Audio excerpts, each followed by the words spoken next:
بسم الله الرحمن الرحيم الحمد لله رب العالمين والصلاة والسلام على أشرف الأنبياء وسيد المرسلين سيدنا محمد وعلى آله وصحبه ومن تبعهم بإحسان إلى يوم الدين. எனது அன்புக்கும் அன்புக்கும் உரிய ஈமானிய உறவுகளே, சகோதரர்களே, சகோதரிகளே, அஸ்ஸலாமு அலைக்கும் வரஹ்மத்துல்லாஹி வபரகாத்துஹு.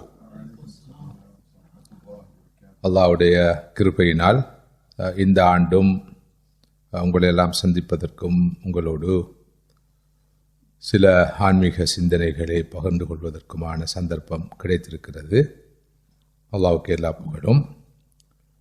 இந்த ஆண்டு 3 நாள் எனது வகுப்பு தொடரிலே எவ்வாறு எப்படி நமது ஆன்மீக வாழ்க்கையை ஒழுங்குபடுத்திக் கொள்ளலாம், நமது ஆன்மாவை போஷித்து வளர்த்து கொள்ளலாம், அதற்கான சில நடைமுறை சாத்தியமான வழிகாட்டல்களை பகிர்ந்து கொள்ளலாம் என்று எதிர்பார்க்கின்றேன். ஏற்கனவே 15 ஆண்டுகளுக்கு மேலாக தஸ்கியத்துன் நஃப்ஸ் என்ற தலைப்பிலே நிறைய விஷயங்களை நீண்ட நெடும் நேரம் நாம் பேசியிருக்கிறோம், கலந்துரையாடி இருக்கிறோம். அந்த வகையிலே தஸ்கியாவை பற்றி, தஸ்கியாவின் முக்கியத்துவத்தை பற்றி, அவசியத்தை பற்றியெல்லாம் விரிவாக விளக்கமாக சொல்ல வேண்டிய தேவை இருக்காது. என்றாலும் பழைய விஷயங்களை ஒரு முறை அவசரமாக ஞாபகப்படுத்த வேண்டிய தேவை இருக்கிறது.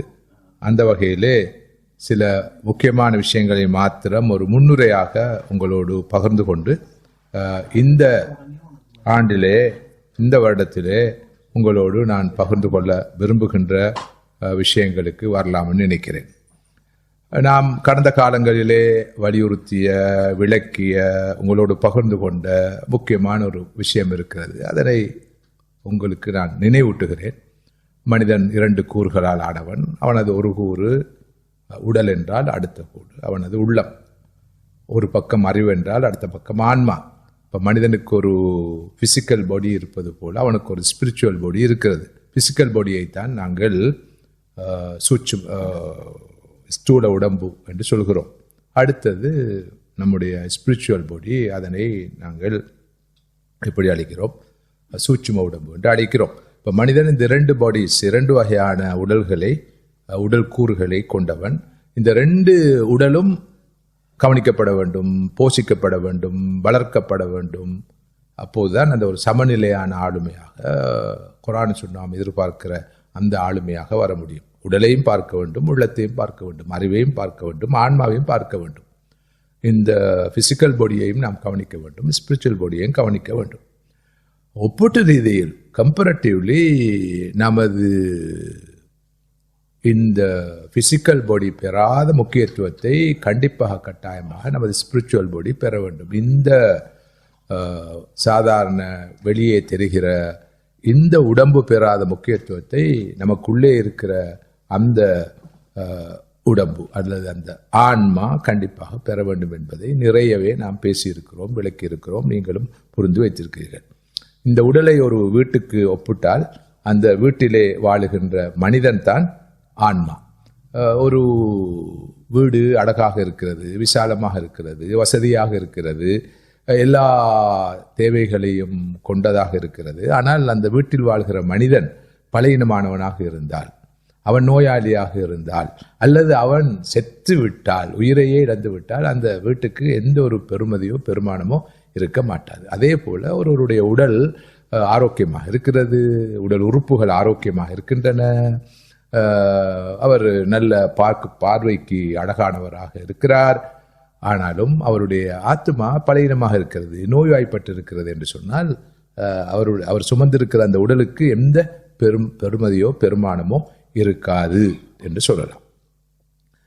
அந்த வகையிலே உடலுக்கு எப்படி போஷாக்கு தேவைப்படுகிறதோ, எந்த அளவுக்கு உடம்புக்கு உணவு தேவைப்படுகிறதோ, போஷாக்கான உணவு தேவைப்படுகிறதோ, அதே போல மனிதன் சுமந்திருக்கிற இந்த சூட்சும உடம்புக்கும் இந்த ஆன்மாவுக்கும் போஷாக்கு தேவைப்படுகிறது. போஷாக்கு இல்லாமல் இந்த உடலை நாம் பாதுகாக்க முடியாது, இந்த உடலை நோய்களிலிருந்து காப்பாற்றிக் கொள்ள முடியாது. அதே போல ஆன்மாவுக்கும் உரிய போஷாக்கு கொடுக்கப்படவில்லை என்றால் ஆன்மா பலவீனமடையும், தொழில்நிலை அடையும், நோய்வாய்ப்படும், காலப்போக்கிலே செத்துவிடவும் கூடும். நிறைய ஆன்மாக்களை, செத்த ஆன்மாக்களை சுமந்த மனிதர்கள் தான் உலகிலே நடமாடி கொண்டிருக்கிறார்கள். உடலை பொறுத்தவரையில் அவர்கள், நான் சொல்லுவேன், பார்ப்பதற்கு யானையின் உடலை சுமந்திருப்பார்கள். அவருடைய ஆத்மாவை பொறுத்தவரையிலே அது எறும்பை விட பலவீனமானதாக இருக்கும் என்று புரிவதற்காக சொல்றது. அப்ப எறும்பின் ஆன்மாவை சுமந்த நிறைய மாமிச மலைகளை அல்லது யானைகளைத்தான் இன்று உலகிலே அதிகம் பார்க்கிறோம். அதன் விளைவுதான் உலகத்திலே நாம் கண்டு கொண்டிருக்கிற வகை வகையான பிரச்சனைகள், சிக்கல்கள், உடல் ரீதியான பிரச்சனைகள், மனோவியாதிகள் எல்லாவற்றுக்கும் அடிப்படை காரணம் இந்த ஆன்மா என்ற அந்த சூட்சும உடம்பு கவனிக்கப்படாமை, போஷிக்கப்படாமை, வளர்க்கப்படாமை. இது பற்றியெல்லாம் ஏற்கனவே நிறைய நாம் பேசியிருக்கிறோம். அதே போல உடலுக்கு நோய் ஏற்படுகிறது. நோய் ஏற்படாமல் தடுப்பதற்கான நடவடிக்கை தேவை. நோய் வந்தால் கண்டிப்பாக சிகிச்சை தேவை, மருந்து தேவை. அதே போல ஆன்மாவுக்கும் நோய்கள் நிறையவே தொற்றுகின்றன. நோய்கள் வராத வண்ணம் ஆத்மாவை பாதுகாக்க வேண்டும். நோய் வந்தால் உடனடியாக அதற்குரிய சிகிச்சைகளை பெற வேண்டும். ஆனால் மனிதர்கிட்ட இருக்கிற மிகப்பெரிய பலவீனம், குறிப்பாக இந்த காலத்து மனிதர்களை பொறுத்தவரையில் உடல் நோய்களை, உடலியல் நோய்களை அலட்டிக்கொள்கிற அளவுக்கு யாரும் ஆன்மாவை, ஆன்மீக நோய்களை, ஆன்மா சம்பந்தப்பட்ட நோய்களை அலட்டிக்கொள்வது இல்லை, அல்லது மிக மிக குறைவு என்பது ஒரு பெரிய கசப்பான உண்மை.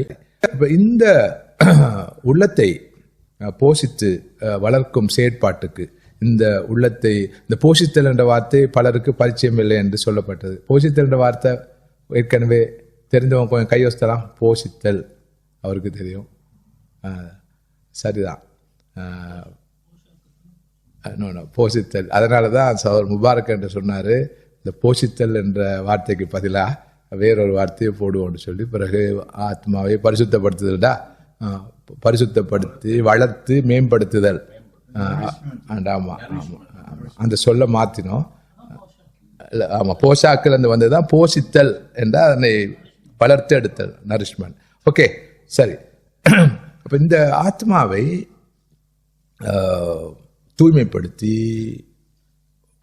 இந்த ஆத்மாவை வளர்த்து மேம்படுத்தி எடுக்கும் செயற்பாட்டுக்கு பேர் தான் தஸ்கியா.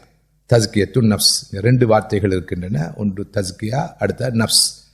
தஸ்கியா என்பது ஆத்மாவை தூய்மைப்படுத்தி போஷித்து வளர்ப்பது. நப்ஸ் என்பது ஆத்மாவை குறிக்கும். சரி, இங்கே இந்த தஸ்கியா என்ற வார்த்தையை இதற்கு முன்பு நான் உங்களோடு விரிவாக கடந்த காலங்கள் கலந்துரையாடி இருக்கிறேன். இன்று நமது பாடத்துக்கு முன்னுரையாக திரும்ப ஒரு முறை அதன் சாராம்சத்தை, சுருக்கத்தை உங்களோடு பகிர்ந்து கொள்ள விரும்புகிறேன். தஸ்கியா என்ற அந்த அரபு பதத்துக்கு 2 கருத்துக்கள் உண்டு. ஒன்று பியூரிஃபிகேஷன், சுத்தம் செய்வது. 2வது என்ரிச்மெண்ட், வளர்ப்பது, போஷிப்பது. ஒரு பக்கம் இந்த ஆத்மா சுத்தம் செய்யப்பட வேண்டும். அதான் முதலாவது ஸ்டெப். முதலாவது சுத்தம் செய்ய வேண்டும். 2வதாக இதனை வளர்த்து எடுக்க வேண்டும். எனவே தஸ்கியத்து நஃப்ஸ் என்பது உள்ளத்தை, ஆத்மாவை சுத்தம் செய்வது, அதனை வளர்த்து வளப்படுத்துவது. 2 விஷயங்கள் தஸ்கியாவின் போது இடம்பெற வேண்டும். 2 விஷயங்கள். ஒன்று தஸ்கியத்து அன்-நுஃபூஸ் அவ் தத்ஹீரு அன்-நுஃபூஸ் மினல் அத்ரானி வல் அவ்சாஹ். அதாவது எல்லா வகையான அழுக்குகள், அசுத்தங்களிலிருந்து உள்ளத்தை முதலாவது சுத்தம் செய்தல் வேண்டும். 2வதாக தன்மியத்துஹா, பிறகு அந்த ஆத்மாவை நல்ல பண்புகளால், நல்ல குணங்களால், நல்ல சிந்தனைகளால் வளர்க்க வேண்டும். அதனைத்தான் போஷித்து வளர்க்க வேண்டும் என்று நான் குறிப்பிட்டேன். வளர்த்தெடுக்க வேண்டும். இந்த 2 செயற்பாடுகளும் ஏக காலத்தில் நடைபெற வேண்டும். அப்போதுதான் நாம் எதிர்பார்க்கிற அந்த ஜக்கா, தஸ்கியா, அந்த தூய்மை நமக்கு கிடைக்கும். எனவே முதலாவதாக உள்ளத்தை, ஆன்மாவை சுத்தம் செய்ய வேண்டும். அதாவது அதில் படிந்துள்ள அழுக்குகளை நீக்கி, பாவக்கரைகளை போக்கி, அதனை சுத்தம் செய்ய வேண்டும். பிறகு நற்குணங்களை கொண்டும் நற்கர்மங்களை கொண்டும் அதனை வளர்க்க வேண்டும், வளப்படுத்த வேண்டும். இதுதான் தஸ்கியா என்ற பெயரில் வழங்கப்படுகிறது. இமாம் இப்னுல் கய்யிம் ரஹ்மத்துல்லாஹி அவர்கள் இதனை அழகாக இப்படி சொல்வார்கள்: எவ்வாறு அழுக்குகளும் நச்சுப் பொருட்களும் நீக்கப்பட்டால் உடல் சுத்தமாகுமோ, ஆரோக்கியமான உணவுப் பொருட்களை உட்கொண்டால் அது வளருமோ, அதே போல உள்ளமும் பாவக்கரைகளை அகற்றி கெட்ட குணங்களை களையும் போது சுத்தமாகும். நற்கர்மங்களை செய்து நற்குணங்களை கடைபிடிக்கும் போது அது வளர்ச்சி காணும். பாருங்கள், எப்படி உடல் இருக்கிற அழுக்குகள் நீக்கப்பட்டால், நச்சுப் பொருட்கள் நீக்கப்பட்டால் உடல் சுத்தம் அடையுமோ, ஆரோக்கியமான உணவுகளை உட்கொண்டால் உடல் வளருமோ, அதே போல பாவக்கரைகள் அகற்றப்பட்டால், துர்க்குணங்கள் என்ற கெட்ட குணங்கள் என்ற அழுக்குகள் நீக்கப்பட்டால் உளம் சுத்தமடையும், ஆத்மா சுத்தமடையும். பிறகு நற்காரியங்கள் ஈடுபட்டால், நற்கர்மங்கள் ஈடுபட்டால் உள்ளம் வளரும். இமாம் இப்னுல் கய்யிம் மிக அழகாக இதனை இங்கே அவர்கள் விளக்குகிறார்கள். எனவே அந்த வகையில் இந்த உடலை பாதுகாக்க வேண்டும், உடலை வளர்க்க வேண்டும், உடல் ஆரோக்கியத்தை பேண வேண்டும்,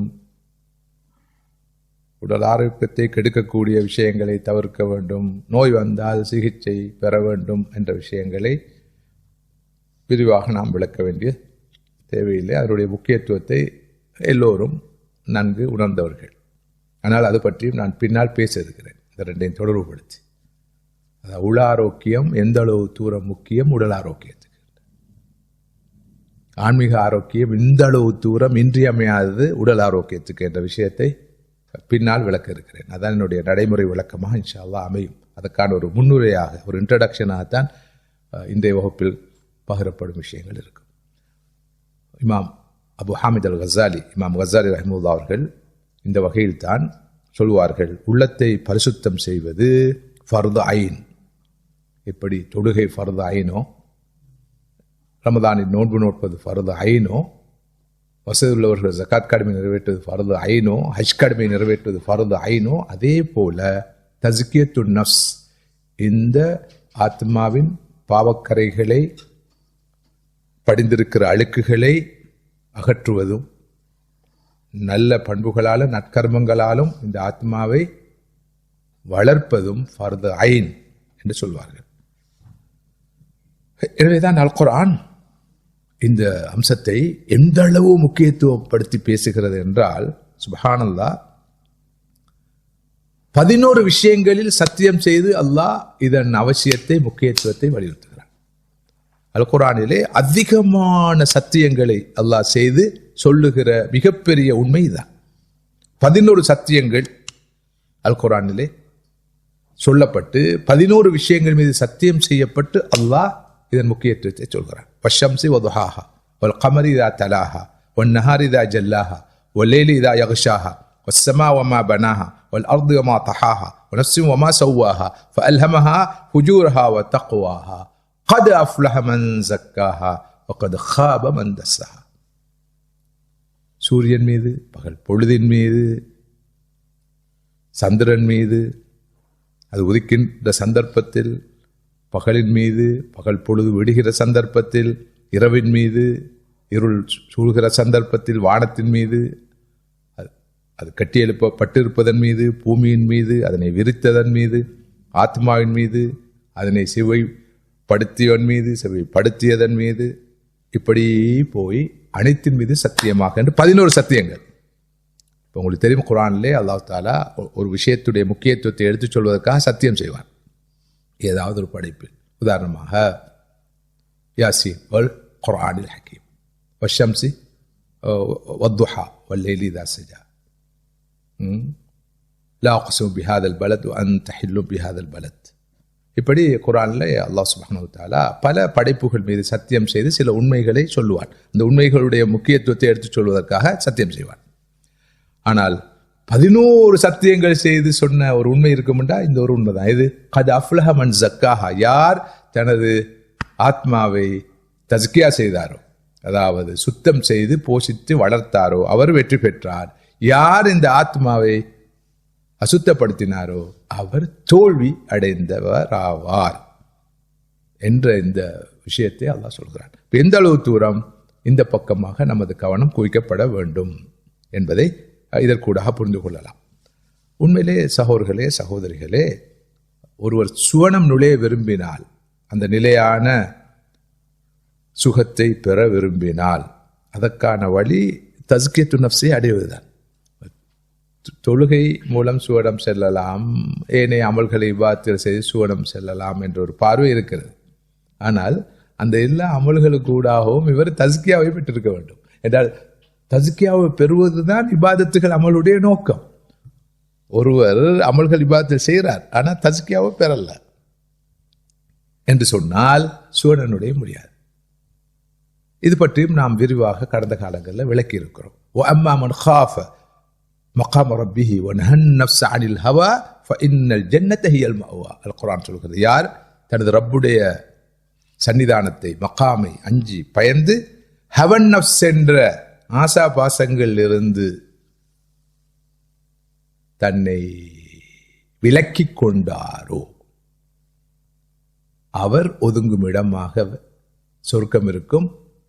அவர் ஒதுங்கும் இடமே சொர்க்கம், அவருக்கே ஒதுங்கும் இடமாக சுவனம் இருக்கும் என்று குர்ஆன் சொல்கிறது. ஜன்னாத்து அத்னின் தஜ்ரி மின் தஹ்திஹல் அன்ஹார் ஹாலிதீன ஃபீஹா. நதிகள் ஓடுகின்ற, கீழால் நதிகள் ஓடுகின்ற தோப்புகளை கொண்ட, சோலைகளை கொண்ட சொர்க்கம் என்று அல்லாஹ் சொல்லிவிட்டு அந்த சொர்க்கம் யாருக்கு கிடைக்கும் சொல்கிறான். வதாலிக ஜஸாஉ மன் தஸக்கா. யார் தஸ்கியாவை பெற்றாரோ, நாம் பேசிக்கொண்டிருக்கிற இந்த விஷயத்தில் அடைய வேண்டியதை அடைந்தாரோ அவருக்கு கிடைக்கும் கூலிதான் இந்த ஜன்னாத்து ஆதினின் தஜ்ரி மின் தஹ்திஹல் அன்ஹார் ஹாலிதீன ஃபீஹா. அதில் அவர்கள் என்றும் நிலையாக சதாவும் இருப்பார்கள். எனவே ஒருவர் வெறுமனே தொழுது நோன்பு நோற்று ஏனைய வணக்க வழிபாடுகளை செய்து சொர்க்கம் போக முடியாது.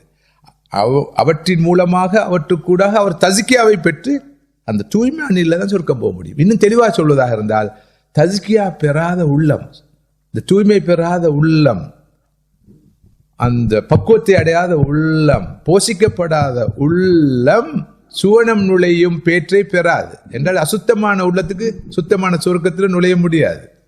பக்குவப்படாத உள்ளத்துக்கு சொர்க்கத்தில் காலடி வைக்கும் சந்தர்ப்பம் கிடைக்காது. எனவேதான் மற்றொரு வசனம் சொல்லுகிறது, பிரபலமான வசனம், பலருக்கு பரிச்சயமான வசனம். யௌம லா யன்ஃபஉ மாலும் வலா பனூன் இல்லா மன் அத்தல்லாஹ பிகல்பின் சலீம். அந்த நாளிலே ஒருவருடைய சொத்து செல்வங்களோ பிள்ளைகளோ குழந்தைகளோ அவருக்கு எந்த பிரயோசனத்தையும் கொடுக்க போவதில்லை. யார் கல்புன் சலீமோடு வருகிறாரோ, அதாவது தஸ்கியாவை பெற்று தூய்மையான உள்ளத்தோடு, அமைதியான உள்ளத்தோடு, சுத்தமான உள்ளத்தோடு, போஷித்து வளர்க்கப்பட்ட உள்ளத்தோடு, மேம்படுத்தப்பட்ட அந்த உள்ளத்தோடு வருகிறாரோ அவர்தான் அந்த மறுமை நாளிலே தப்புவார், தப்பி பிழைப்பார், அவரே சுவனம் நுழையும் பேற்றை பெறுவார். கல்புன் சலீமை, நஃப்சும் முத்மஇன்னாவை, தஸ்கியாவை பெற்ற உள்ளத்தை, சுத்தமான உள்ளத்தை, எல்லா வகையான அழுக்குகளில் இருந்தும் அசுத்தங்களில் இருந்தும் சுத்தம் செய்யப்பட்ட உள்ளத்தை, நல்ல பண்புகளாலும் நற்கர்மங்களாலும் நிரப்பப்பட்ட உள்ளத்தை அடைந்த அந்த ஆத்மா தான் சுவரனுடைய. மார்க்கத்துடைய எல்லா அமல்கள் இபாதத்துகளுடைய இலக்கு இதனை அடைவதுதான். அடையாத போது இந்த அமல்கள் இபாதத்துகள் வெறும் ஆட்டங்களும் அசைவுகளும் தான். வாரம் தொழுகிறோம் போகிறோம், ஜும்மாக்கு வாரம் தொழுகிறோம் போகிறோம், ரமதான் வருது நோம்பு பிடிக்கிறோம், பிறகு வசதி இருந்தால் ஹஜ்ஜுக்கு போகிறோம், காசு இருந்தால் தக்காத்தை கொடுக்குறோம், கொஞ்சம் குர்ஆன் ஓதுறோம், திக்ர் அவுராது செய்கிறோம்.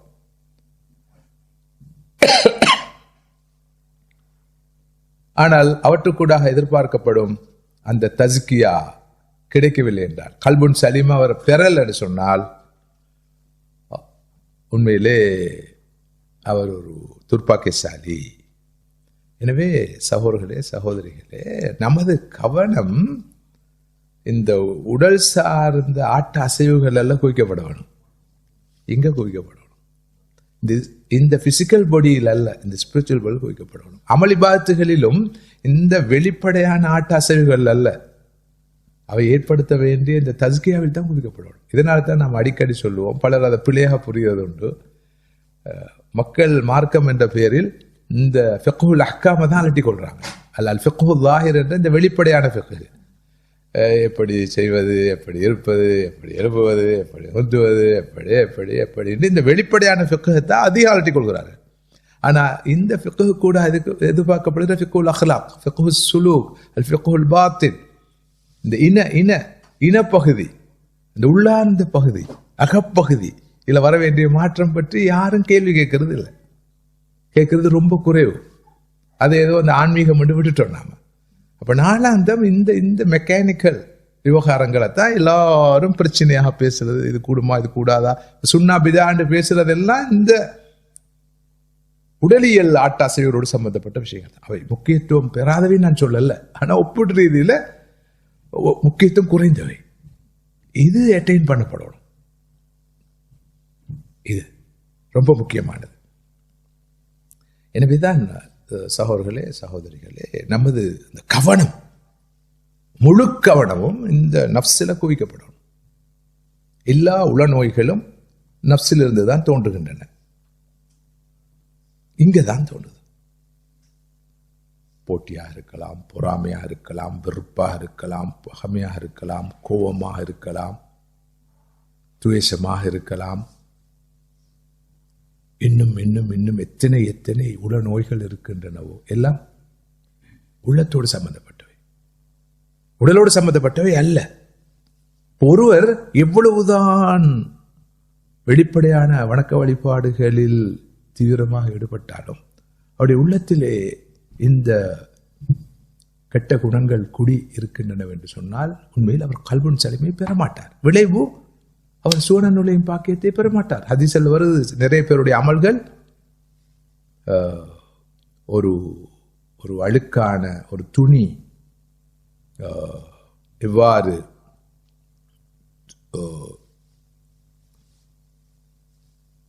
சுருட்டப்பட்டு முகத்தில் வீசி எறியப்படுமோ அதே போல நிறைய மக்களுடைய இபாதத்துகள், வணக்கங்கள் நாளை மறுமையிலே ஒரு அழுக்கு துணியை சுற்றி முகத்தில் எறிவது போல் வீசி எறியப்படும். அதுக்கான முக்கியமான காரணம் தான் அவர் தொழுதிருக்கிறார், நோன்பு நோட்டு இருக்கிறார், அமல்கள் நிறைய செய்திருக்கிறார். ஆனால் அவற்று கூட எதிர்பார்க்கப்படுற தஸ்கியாவை அவர் பெற தவறிருக்கிறார். எனவே இது சாதாரண விஷயம் அல்ல. இப்போ நாம் 15 ஆண்டுகளுக்கு மேலாக தானே தஸ்கியத்து நஃப்ஸ் தொடர். அப்போ இப்போ 20 ஆண்டுகளுக்கு மேலாக இந்த தலைப்பில் நாம் பேசி வந்திருக்கிறோம் என்றால், பேசு என்று பேசி வந்திருக்கிறோம் என்றால் அதுக்கு அடிப்படை காரணம் இதுதான். எல்லாம் இல்லாத போது நாம் எடுக்கிற ஒவ்வொரு தலைப்பு முக்கியமானதுன்னு தானே சொல்லுவோம். இல்லை, இதுதான் தலைப்பு, இதுவே தலைப்பு, இது அல்லாதது அல்ல தலைப்பு என்றதுனால தான் இந்த விஷயத்தை பற்றி இவ்வளவு விரிவாக முழு தீனும் எண்ட் ஆஃப் த டே இதை நோக்கித்தான் செல்கிறது. எனவே எல்லா உளநோய்களும் நஃப்ஸிலிருந்து தான் தோன்றுகின்றன. இதனால் தான் ஸல்லல்லாஹு அலைஹி வஸல்லம் அவர்கள் நஃப்ஸுடைய தீங்கிலிருந்து அதிகம் பாதுகாப்பு தேடினார்கள். நஃப்ஸு தான் அந்த இடம். ஸல்லல்லாஹு அலைஹி வஸல்லம் அவர்களே நஃப்ஸுடைய கெடுபிடிகளிலிருந்து, தீங்குகளிலிருந்து அதிகம் பாதுகாப்பு தேடினார்கள் என்றால் நானும் நீங்களும் ஏமாத்திரம். இங்கே நான் சில துவாக்களை உங்களுக்கு தந்திருக்கிறேன். முதலாவதாக அந்த துவாக்களுடைய கருத்துக்களை புரிவோம். இரண்டாவதாக, மூன்றாவதாக, நான்காவதாக அந்த துவாக்களை மனனம் செய்து ஓதி வருவோம். இல்லாத போது வெறுமனே தஸ்கியா பற்றிய அறிவை மாத்திரம் பெற்றோர்களாக இருப்போமே தவிர தஸ்கியாவுடைய வாழ்க்கை என்னில் உங்களில் வரமாட்டாது. பாருங்கள் இந்த துவாக்களை. ஸல்லல்லாஹு அலைஹி வஸல்லம் அவர்கள் அடிக்கடி ஓதி வந்த ஒரு துவா, அல்லாஹும்ம ஆத்தி நஃப்ஸி தக்வாஹா வ ஸக்கிஹா அன்த கைரு மன் ஸக்காஹா அன்த வலியுஹா வ மௌலாஹா. நான் நினைக்கிறேன் உங்களில் பலருக்கு இந்த துவா மனனமாக இருக்கும். அல்லாஹும்ம ஆத்தி நஃப்ஸி தக்வாஹா, யா அல்லாஹ் எனது நஃப்ஸுக்கு, ஆத்மாவுக்கு நீ தக்வாவை தந்துவிடு. அதற்குரிய தக்வாவை, அந்த அச்சத்தை, அந்த உள்ளச்சத்தை எனக்கு தந்துவிடு. வஸக்கிஹா, அதனை நீ தஸ்கியா செய், சுத்தம் செய், தூய்மைப்படுத்து, அதனை போஷித்து வளர்த்து எடு. அந்த கைரு மன் ஸக்காஹா, நஃப்ஸை தூய்மைப்படுத்துபவர்களுள் நீயே உயர்ந்தவன், சிறந்தவன். அந்த வலியுஹா, நீதான் எனது நஃப்ஸுடைய வலி, சொந்தக்காரன், மௌலாஹா, காவலன். உனது கையில் தான் எனது நஃப்ஸ் இருக்கிறது. எனவே எனது நஃப்ஸை நீ தூய்மைப்படுத்து, சுத்தப்படுத்து, போஷித்து வளர்த்து எடு, அதுக்கு தேவையான தக்வாவை கொடுத்து விடு என்று நபி அவர்களே அடிக்கடி கேட்பார்கள். இன்னொரு ஹதீஸை பாருங்கள்.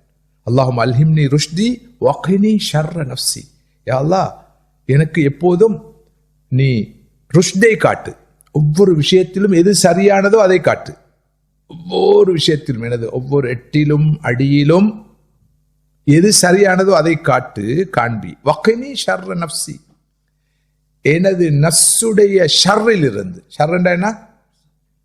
தீங்கு. எனது நஃப்ஸுடைய ஷர்ரிலிருந்து என்னை காத்து அருள் புரி. நஃப்ஸுடைய ஷர்ரில் தான் வாழ்ந்து கொண்டிருக்கிறோம் பாருங்க. இப்போ இந்த இடத்துல இருக்கும்போது மனசு வேற எங்கேயோ போயிடும், அது நஃப்ஸுடைய ஷர்ரு. வேற யோசனை வரும், நஃப்ஸுடைய ஷர்ரு. கெட்ட யோசனை வரும், நஃப்ஸுடைய ஷர்ரு. ஒருவரை பார்த்து ஒரு பொறாமை வரும், நஃப்ஸுடைய ஷர்ரு. ஒருவரை பார்த்து கண்ணூர் படுவோம், அது நஃப்ஸுடைய ஷர்ரு. ஒருவரை பார்த்து வெறுப்படைவோம், நஃப்ஸுடைய ஷர்ரு. ஒரு கெட்ட ஒரு திட்டத்தை தீட்டுவோம், அது நஃப்ஸுடைய ஷர்ரு. ஷர்ருண்டா நஃப்ஸுடைய தீங்கு. முழு நாளும் இந்த நஃப்ஸுடைய ஷர்ரு இருக்குதே, தீங்கு இருக்குதே, அது நம்மள தொடர்ந்து கொண்டே இருக்கும். ஒரு ஷர்ரு போக இன்னொரு ஷர்ரு வந்து கொண்டே இருக்கும். அந்த ஷர்ரிலிருந்து ரப்பே என்னை பாதுகாத்து அருள் புரிவாயாக. இது யாரு கேட்டதுவா? ஸல்லல்லாஹு அலைஹி வஸல்லம் கேட்டதுவா. ஸல்லல்லாஹு அலைஹி வஸல்லம் எப்படி தெரியுமா சொல்லியிருக்கணும்? நீங்கள் இப்படி ஓதி வாருங்கன்னு சொல்லியிருக்கணும். நமக்கு அந்த பிரச்சனை இல்லை, நான் ஏற்கனவே பக்குவம் அடைஞ்ச ஆள். நபி அவர்களே ஓதி வந்தார்கள் என்றால் சுப்ஹானல்லாஹ், நான் நீங்கள் எவ்வளவு ஓதவனும் உள்ளார்ந்த இதன் அர்த்தத்தை புரிந்து கிரகித்து உள்வாங்கி ஓத வேண்டும் என்பதை மனதில் கொள்ள வேண்டும். இதே போல நபி அவர்கள் கேட்ட மற்றொரு துவா பிரபலமானது. யா முகல்லிபல் குலூப் சபித் கல்பி அலா தீனிக், யா அல்லாஹ் உள்ளங்களை புரட்டக்கூடியவனே, உள்ளம் புரண்டு கொண்டேதான் இருக்குது. இந்த இடத்துல ஏக காலத்துல ஒரே நேரத்தில் இந்த உள்ளம் எப்படியெல்லாம் பொருளும் தெரியுமா? புரண்டு கொண்டேதான் இருக்கும். ஒரு நாளைக்கு ஹார்ட் பீட் எத்தனை அடிக்குதுன்னு சொல்றாங்க இல்லையா, இத்தனை தடவை ஹார்ட் பீட் பண்ணுதுன்னு சொல்லி.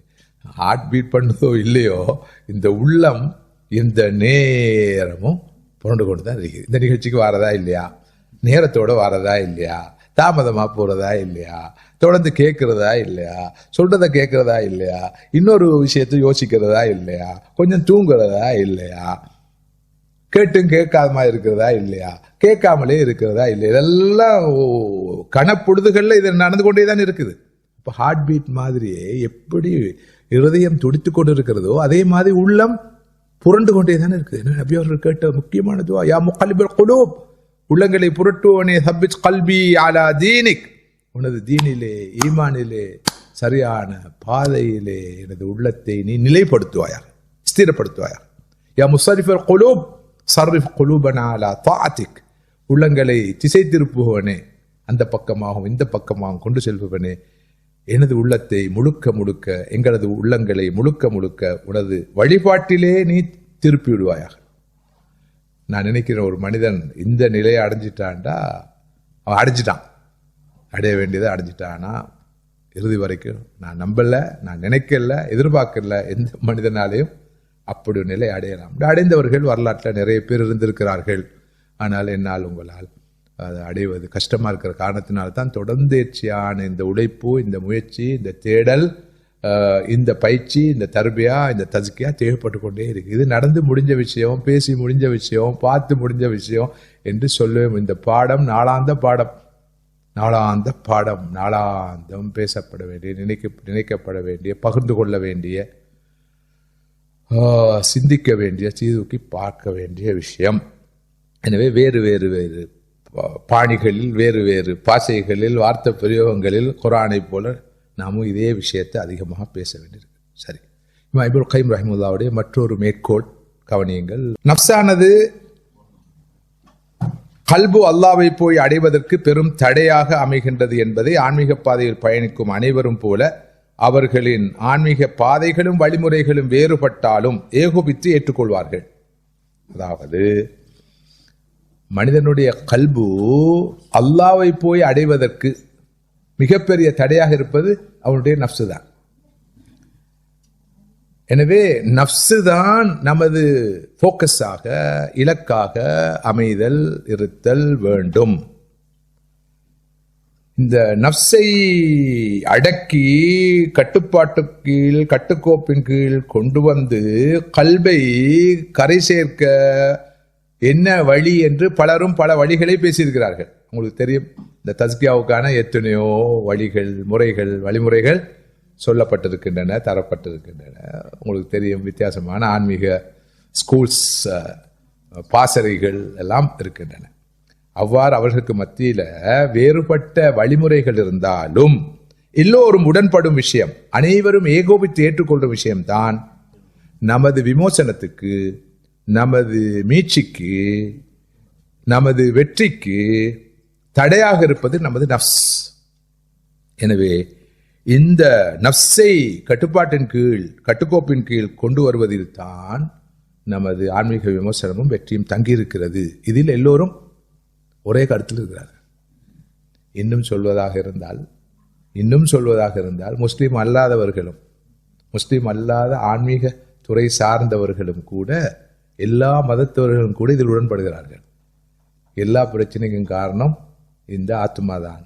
இந்த ஆத்துமா சுத்தப்படுத்தப்பட்டால், இதன் அழுக்குகள் நீக்கப்பட்டால், அசுத்தங்கள் போக்கப்பட்டால், பிறகு இந்த ஆத்துமா வளர்க்கப்பட்டால், போஷிக்கப்பட்டால், மேம்படுத்தப்பட்டால், இந்த ஆத்துமா தூய்மை அடைந்து விட்டால் அதுதான் நமது இறுதி இலக்கு.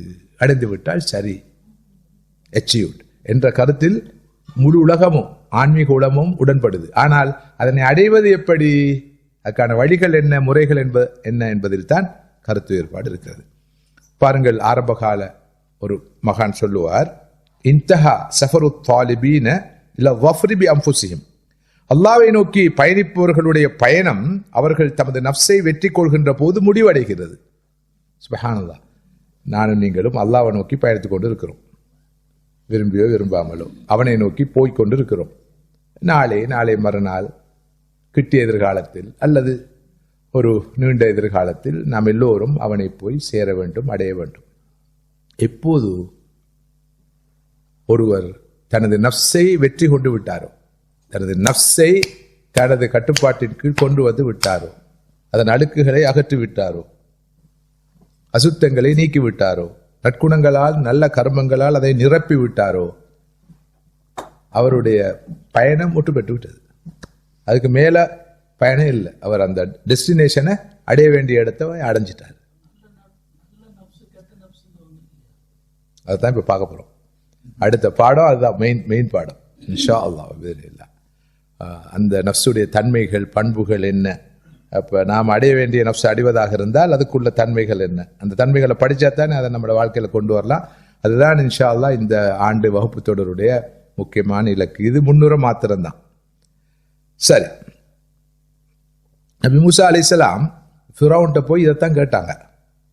ஃபகுல் ஹல்லக இலா அன் தஸக்கா. நபியே மூசாவே, நீங்க போய் ஃபிரௌன்ட்ட கேளுங்க, நீ தஸ்கியாவை பெற விரும்புகிறாயா? ரசூல்மார்கள், நபிமார்களுடைய அந்த ரிசாலா மக்களுடைய உள்ளங்களை பரிசுத்தப்படுத்துவதுதான், பக்குவப்படுத்துவதுதான், தூய்மைப்படுத்துவதுதான், வளர்ப்பதுதான், மேம்படுத்துவதுதான். மூசாவே, நீங்கள் தஸ்கியாவை பெற விரும்புகிறீர்களா? ஃபிரௌனே, நீ தஸ்கியாவை பெற விரும்புகிறாயா என்று நபி மூசா போய் கேட்க வேண்டும் என்று அல்லாஹ் எதிர்பார்த்தார்.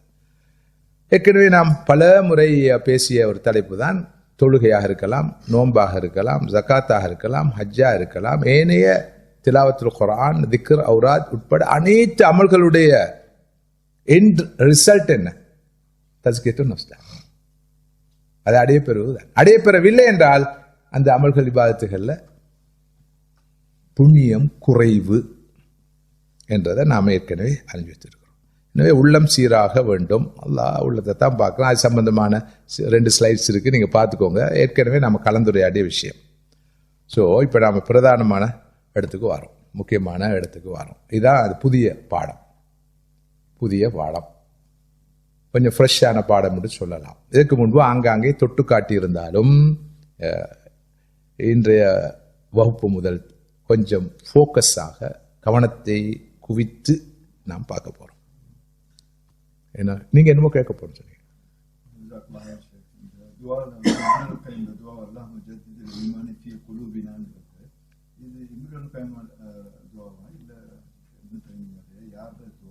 எஸ், இப்போ நிறைய துவாக்கள் இருக்குது. இந்த உள்ளத்துடைய பரிசுத்தத்தை எதிர்பார்த்து கேட்குற துவா. ஸல்லல்லாஹு அலைஹி வஸல்லம் ஓதின சில துவாக்களை நான் சொன்னேன். அல்லாஹும்ம அல்ஹிம்னி ருஷ்தி வக்னி ஷர்ர நஃப்ஸி யா முகல்லிபல் குலூப் தப்பித் கல்பி அலா தீனிக் யா முஸர்ரிஃபல் குலூப் தப்பித் குலூபனா அலா தாஅத்திக். அதே போல் அல்லாஹும்ம ஆத்தி நஃப்ஸி தக்வாஹா வ ஸக்கிஹா அன்த கைரு மன் ஸக்காஹா அன்த வலியுஹா மௌலாஹா. இந்த துவாக்களும் ஸல்லல்லாஹு அலைஹி வஸல்லம் அவர்களே நமக்கு கற்றுத்தந்தவை, அவர்கள் ஓதி வந்தவை, நமக்கு ஓதுமாறு போதித்தவை. இது போக வரலாறு நெடுகளையும் சஹாபாக்கள், தாபியூன்கள், அத்பாவு தாபியூன்கள் நிறைய பேர் வேறு வித்தியாசமான வசனங்கள்ல அல்லாஹும்ம ஜத்திதில் ஈமான ஃபீ குலூபினா கேட்டிருக்கிறாங்க. எல்லாரும் மாதிரி கேட்டிருக்கிறாங்க. இவர் ஓதியது தான். நீங்க போய் பார்த்தா இவரும் ஓதி இருக்கிறார், இவரும் இதை ஓதி இருக்கிறார், இவரும் சொல்லியிருக்கார், அவரும் சொல்லியிருக்கான்னு தான் வரும் பெரும்பாலும். ஸோ அது நீங்க தாராளமாக அதை ஓதி வரலாம். அதை தஜ்தீத் என்றால் ஈமானை புதுப்பித்தல், நமது உள்ளத்திலே ஈமானை புதுப்பித்து தருவாயாக. சஹாபாக்கிட்ட இருந்த வளமைதான் தாலவுனு ஜத்தித் ஈமானா, வாருங்கள் நாம் நமது ஈமானை புதுப்பித்துக் கொள்வோம். தாலவுனு மின்சா, வாருங்கள் நாங்கள் கொஞ்ச நேரம் இருந்து ஈமான் கொள்வோம் என்று சஹாபாக்கள் சொல்லி. இப்போ இந்த அமர்வு இருக்குதே, இது பியோலி தஸ்கியத்து நஃப்ஸுடைய அமர்வு. நம் வேறொரு பாடமாக இருந்தாலும் மற்றொரு பாடமாக இருந்தாலும் இது ஒரு தஃப்சீர் வகுப்போடு வைத்துக்கொள்வோம், ஃபிக்ஹ் வகுப்போடு வைத்துக்கொள்வோம், ஹதீஸ் வகுப்போடு வைத்துக்கொள்வோம், ஒரு பொதுவான தலைப்பிலான ஆன்மீக தலைப்பிலான வகுப்போடு வைத்துக்கொள்வோம். இதுவும் தஸ்கியாவுக்கான வழிதான். புரியுதா? இங்கே நாம் ஈமானை புதுப்பித்துக் கொள்ளும் அந்த அமர்வுல தான் இருக்கிறோம். ஈமான வளர்த்துக்கொள்ற அமர்வுல தான் இருக்கிறோம். நமது நஃப்ஸை தூய்மைப்படுத்துற அமர்வுல தான் இருக்கிறோம். இப்படியான ஒரு வகுப்புல அமர்வில் இருந்துட்டு போனா நமது நஃப்ஸில் உள்ள சில அழுக்குகள் நீங்கும். அதே நேரம் நான் அறியாமலேயே சில நல்ல தன்மைகள், நல்ல பண்புகள், நல்ல உணர்வுகள், நல்ல சிந்தனைகள் பிறக்கும். எனவேதான் இது தொடர்ந்தேர்ச்சியாக நடந்து கொண்டே தான் இருக்கணும். தொடர்ந்தேர்ச்சியாக நடந்து கொண்டே இருக்கணும். ஒரு இடத்துல இது ஸ்டாப் ஆக முடியாது. இப்ப நான் முடிக்கிற இடத்துல இருந்து அடுத்தவங்க தொடங்கணும். யாரும் நான் பிறகு சொல்லப்படாது, இதை அவர் எல்லாம் முடிச்சுட்டு போயிட்டாரு, நீங்க வேற ஏதாவது சொல்லுங்கன்னு சொல்லி வேற ஏதாவது சொல்றதா இருந்தா அது எங்க போய் முடியும் சொல்ல இயலாது. வேற எதையாவது சொல்லிடுவாரு. அவர்களும் இதே விஷயங்களை தான் வித்தியாசமான பாணிகளில், ஒழுங்குகளில் ஞாபகம் முட்டி கொண்டே இருக்கணும். ஃபதக்கிர் ஃபஇன்ன திக்ரா தன்ஃபஉல் முஃமினீன். நீங்க ஏதோ சொல்ல போற மாதிரி இருந்துச்சு இல்லையா? ஒரு பார்வை பார்த்தீங்க? இல்ல அந்த பிரேக் கிடையாது பார்வையா? சரி சரி, அவரோட காரியத்துல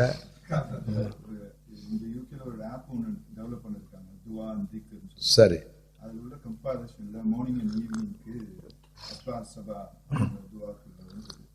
இந்த துவா வந்து அவங்க இன்க்ளூட் பண்ணல. இந்த காலையில ஒரு கம்பெனிஷன் ஒரு செட் துவா வச்சிருக்காங்க. ஆனா இந்த துவா நீங்க சொன்ன ரெஃபரன்ஸ் வந்து சுன்னால இல்லாதது. மற்றபடி பிறகு வந்து நான் சொன்ன துவாக்கள் ஆரம்பத்தில் சொன்னேனே, அந்த துவாக்கள் ஹதீஸ்ல வந்திருக்குது. ஆனா அதை நான் சொல்ல நீங்க கேட்டதால டெக்னிக்கலி சில துவாக்கள், சில திக்ருகள் ஸல்லல்லாஹு அலைஹி வஸல்லம் ஓதப்பட்டவையா இல்லையா, அவற்றுடைய நம்பகத்தன்மை எப்படி என்ன என்ற பிரச்சனை இருக்கு. ஆனா பிற்பட்ட கால சஹாபாக்கள், தாபியூன்கள், அத்பாவு தாபியூன்களால ஓதப்பட்டு வந்தவை என்ற கருத்தும் இல்லாமல் இல்லை. அந்த டீட்டெயில்ஸுக்கு நான் போகல. நீங்க சொன்ன மாதிரி மௌசூரான துவாக்கள், அதாவது காலை மாலை ஓதப்பட வேண்டிய துவாக்களுடைய வரிசையில் இந்த துவாக்கள் இடம்பெறவில்லை. ஏண்டா முதலாவது காரணம் இந்த சில துவாக்களுடைய நம்பகத்தன்மையில் உள்ள பிரச்சனை. நம்பகத்தன்மை என்றால் ரசூல்லா ஓதினதா இல்லையாண்டதில்லை. பிற்பட்ட கால சலஃபுகள் ஓதினதுகளே நாம் ஓதலாம், சரி, அது தனியான தலைப்பு, அதில் உள்ள பிரச்சனை. ரெண்டாவது, திக்ருகள் ஔராதுகளுக்கு ஒரு வரையறை இல்லை. இப்போ என்னுடைய ஒரு திக்ரு தொகுப்பு இருக்குது, சில போது நான் அந்த காலத்தில் கொடுத்துருக்குறேன். அது திரும்ப திரும்ப இப்போ இங்கிலீஷ்லையும் தமிழ்லையும் சேர்த்து அடிக்கப்பட்டிருக்குது, சிங்கள மொழியில் தனியாக அடிக்கப்பட்டிருக்கு. அந்த திக்ரு தொகுப்பில் கூட நான் இந்த துவாக்களை உள்ளடக்க இல்லை. என்ன காரணம்னா, இதை விட முக்கியமான துவாக்கள் அங்கு இடம்பெற்றிருக்கு. அந்த துவாக்களும் தஸ்கியாவை இலக்காக கொண்டவைதான். அந்த துவாக்களும் தஸ்கியாவை இலக்காக கொண்டவைதான். எல்லாமே எண்ட் ஆஃப் த டே அந்த இடத்துல தான் போய் நிற்கும். சரி, இப்போது நாம் முக்கியமாக நாம் பேசிக்கொண்டிருக்கிற அந்த தீம், பொருள், தலைப்பு கல்போடு சம்பந்தப்பட்ட தெளிவாகவே சொல்லிட்டோம். எந்த அளவு தூரம் இந்த பிசிக்கல் பாடியை விட இந்த ஸ்பிரிச்சுவல் பாடி முக்கியமானது. இதனுடைய வெற்றி தான் வெற்றி, இதன் தோல்வி தான் தோல்வி, இதனுடைய சுத்தம் தான் சுத்தம், இதனுடைய அசுத்தம் தான் அசுத்தம். இது அடுக்கடைஞ்சா உடம்பு சுத்தமா இருந்து புண்ணியம் இல்லை. இது சுத்தமா இருந்தா உடம்பு கொஞ்சம் அழுக்காக இருந்தாலும் பிரச்சனை இல்லை. ஆனா பிராக்டிக்கலி மனிதர்கள் இந்த உள்ளம் அழுக்கடைவதை பற்றி எந்த கவலையும் படுறதில்லை. காலையில இருந்து மாலை வரைக்கும் இந்த உள்ளம் அழுக்கடைஞ்சு கொண்டே தான் இருக்கு, நஜீஸ் ஆகி கொண்டே தான் இருக்கு. உடல் சுத்தத்துல தான் கவனமா இருக்கிறாங்க. அதே போல உடல் நோய்வாய்ப்பட்டால் பிரச்சனை இல்லை, உள்ளம் நோய்வாய்ப்படுவதற்கு முன்னால் உள்ளத்த நோய்கள் இருந்து எல்லா வகையான ஆன்மீக நோய்கள் இருந்து காப்பாற்றுறது தான் மிக முக்கியமானது. உடல் நோய்கள் மௌலானா இலியாஸ் ரஹ்மத்துல்லா என்று ஒரு பெரிய மனிதர் இந்தியாவில் இருந்தார். வட இந்தியாவில் டெல்லியில் தப்லீக் ஜமாத்துடைய ஸ்தாபகர். அவர் பெரிய ஒரு நல்ல ஆன்மீக மகான். அவர் ரொம்பவே நோயாளியாக தான் இருந்தார். அவருக்கு நிறைய நோய்கள். அவரை பார்ப்பதற்கு போவார்கள் அவருடைய சீடர்கள், நண்பர்கள் நோய் விசாரிக்க. அந்த சந்தர்ப்பங்கள்லாம் அவர் சொல்லுவாராம், இந்த அழியக்கூடிய இந்த உடலை இவ்வளவு அலட்டிக்கொள்றீங்க, இந்த உடலுக்கு வர நோய்களை பற்றி அலட்டிக்கொண்டு என்ன நோய் விசாரிக்க வாரீங்க, நலிவடைந்து கொண்டிருக்கும் அல்லாஹ்வுடைய தீனை பற்றி கவலை இல்லாமல் இருக்கிறீங்களே என்று அந்த சந்தர்ப்பத்தையும் பயன்படுத்தி மக்கள்கிட்ட கவனத்தை அந்த பக்கம் தானே திருப்புவார். என்ன பார்த்து என்ன புண்ணியம், நேற்று நான் இருக்கல, இன்றைக்கு இருக்கிறேன், நாளைக்கு நான் மௌத்தா போவேன், நோய் வந்தாலும் வராட்டியும். ஆனால் உங்களுடைய கவனம் தீன்ல இருக்கணும். தீன் தான் மனிதனை நிலையான வெற்றிக்கு கொண்டு செல்லும். அதாவது இங்க அவன் ஆத்மா பார்க்கப்படணும். இப்ப யாரும் அவர் ஆன்மீக நோயினால் பாதிக்கப்பட்டிருக்காண்டு நாம நோய் விசாரிக்க போறோமா? இல்லை. உடல் நோய் வந்தா மட்டும்தான் எல்லாரும் அழட்டி கொள்றாங்க. ஆளும் அழட்டி கொள்றாரு, குடும்பமும் அழட்டி கொள்றது, எல்லாரும் அழட்டி கொள்றாங்க. ஆனா ஆன்மீக நோய்களை யாரும் அழட்டி கொள்றது இல்லை. இது ஒரு ரொம்ப ரொம்ப ரொம்ப ஒரு கவலைக்குரிய நிலைமை. ஆனா இந்த ஆன்மீக நோய்களுடைய விளைவு தான் மறுமைக்கு முன்னாடி உலக வாழ்க்கை குட்டிச்சுவரா போயிருக்கு. வீட்டுல ஒரு ஆள் இருந்தா போதுமே ஆன்மீக நோய்களை சுமந்து, ஒரு ஆளா இருக்கிறான், எல்லாம் வீட்டுல இருக்கிற எல்லாருமே ஆன்மீக நோய்களை சுமந்தவங்க தான். கணவனுக்கும் ஆன்மீக நோய்கள், மனைவிக்கும் ஆன்மீக நோய்கள், பிள்ளைகளுக்கு ஆன்மீக நோய்கள், எப்படி இருக்கும்? எல்லாம் இருந்தும் எல்லாம் இருக்கும், வசதி இருக்கும், வாய்ப்பு இருக்கும், வளம் இருக்கும், எல்லாம் இருக்கும். ஆனா பெரும் துன்பத்துல எல்லாரும் சேருவாங்க. இது விதிவிலக்கு இல்லைன்னு கூட சொல்லலாம். வீட்டுக்கு வீடு வாசற்படி. எனவே மனிதர்கள் மறுமைக்கு முன்னால் இந்த உலகத்துல சுகமாக, வளமாக, நிம்மதியாக, ராகத்தாக, திருப்தியோட, ஆரோக்கியமாக வாழணும்னு சொன்னா இத நம்ம ஒரு பாசில சொன்னா இதை சமைக்கணும். சமைத்தா உங்க ஊர்ல பேர் குக்கிங் இல்லையா? நம்ம ஒரு சாதாரண கொலோக்கியல் லாங்குவேஜில் சமைத்தா செய்தல், ஒழுங்குபடுத்துதல், நெறிப்படுத்துதல், வழிப்படுத்துதல், இதை செய்யணும். இதை செய்யாம எதை செஞ்சும் புண்ணியம் இல்லை மறுமைக்கு முன்னால் உலகத்துல. உலக வாழ்க்கைக்கு பின்னால மறுமையில கண்டிப்பாக நான் சொன்னது போல இந்த கல்புன் சலீமை பெறாத நிலையில ஒருவர் அல்லாஹ்வை சந்திக்கலாம், சொர்க்கம் போக இயலாது. ஒருவர் பிழையா விளங்காதீங்க, சரியா விளங்கிக்கோங்க. ஒருவர் குறைவாக தொழுது இருப்பார், அடிப்படை கடமைகளை மட்டும். குறைவான நோன்பு பிடிச்சிருப்பார், ரமதான் மாத நோன்பு மாத்திரம்தான். குர்ஆன குறைவா ஓதிருப்பார், ஒரு நாளைக்கு சில பக்கங்கள் தான் ஓதுவார். திக்ர் அவர் அதை குறைவா செஞ்சிருப்பார். ஆனால் இதை அவர் சுத்தம் செய்வதில், துப்புரவு செய்வதில், இது மாசடையாமல் இருப்பதை பார்த்து கொள்வதில் அவர் மிக கவனமாக இருந்தால் இன்ஷா அல்லாஹ் அவர் கரை சேருவார். என்ன கல்புன் சலீம் இருக்குது. ஆனா கல்புன் சலீமை பெறுறதுக்கு இந்த அமல்கள்லாம் தேவை, அது வேற விஷயம். மற்றொரு இருக்கிறார், அவர் நிறைய அமல்கள், இபாதத்துகள், இரவுபகலா ஈடுபடுறார். சுன்னத்தான நோன்புகள் வேணுமா, குர்ஆனை ஓதி ஓதி ஓதி கத்தும் செய்ய வேண்டுமா, இந்த நேரமும் திக்ரிலே அவருடைய நாவு திளைத்திருக்க வேண்டுமா, எல்லாம் இருக்குது மாஷா அல்லாஹ். ஆனா எதிர்பார்க்கப்படுற தஸ்கியாவை அவர் பெறல. இந்த நஃப்ஸ கட்டுப்பாட்டின் கீழே, கட்டுக்கோப்பின் கீழே கொண்டு வர தவறிட்டார் என்றால் அவருடைய நிலைமை நாளை மறுமையில ரொம்ப கிரிட்டிக்கல். எனவே நமது முழு கவனமும் இந்த கல்வில குவிக்கப்படணும். இப்ப நான் ஒரு ஆளை பார்த்தோன்னே என்ன கேட்கிறோம், என்ன ஒரு மாதிரி அடிக்கிறீங்க, உடம்புக்கு என்ன ராத் இல்லையா, அப்படித்தான் அதானே பார்த்தேன், ரொம்ப சோர்வா இருக்கிறீங்க, அப்படி எல்லாரும் இதைத்தான் அழட்டி கொள்றாங்க, அந்த பக்கத்தை அழட்டி கொள்றது. ஆனால் ஸல்லல்லாஹு அலைஹி வஸல்லம் எப்படி வழிகாட்டுறாங்கன்னா, கண்ணாடிக்கு முன்னால காலையில போய் நீங்க உங்க முகத்தை பார்க்கிற நேரமும் உடலை பார்க்கிற நேரம் ஓதுற துவா என்ன? அல்லாஹும்ம ஹஸ்ஸின் குலுகி கமா ஹஸ்ஸன்த ஹல்கி. யா அல்லாஹ், என் தோற்றம் அழகா இருக்குது, இதை நீ அழகுபடுத்தினாய், அதே போல என் இன பகுதியை, என்னுடைய உள்ளத்தை, ஆத்மாவை, பண்பாட்டை நீ சீர்படுத்துவாயாக, அழகுபடுத்துவாயா. எப்படிப்பட்ட வழிகாட்டுன்னு பாருங்க. ஃபோக்கஸ் அங்கதான் இருக்கு. எனவே அந்த வகையில் நாம கல்பை பத்தி படிக்க போறோம். இப்ப இது கல்பு என்பது நாம கவனிக்காம இருந்தாலும் பொருட்படுத்தாம இருந்தாலும் அதை பற்றிய ஒரு பிரக்ஞை. பிரக்ஞை என்ற வார்த்தை தெரியுமா?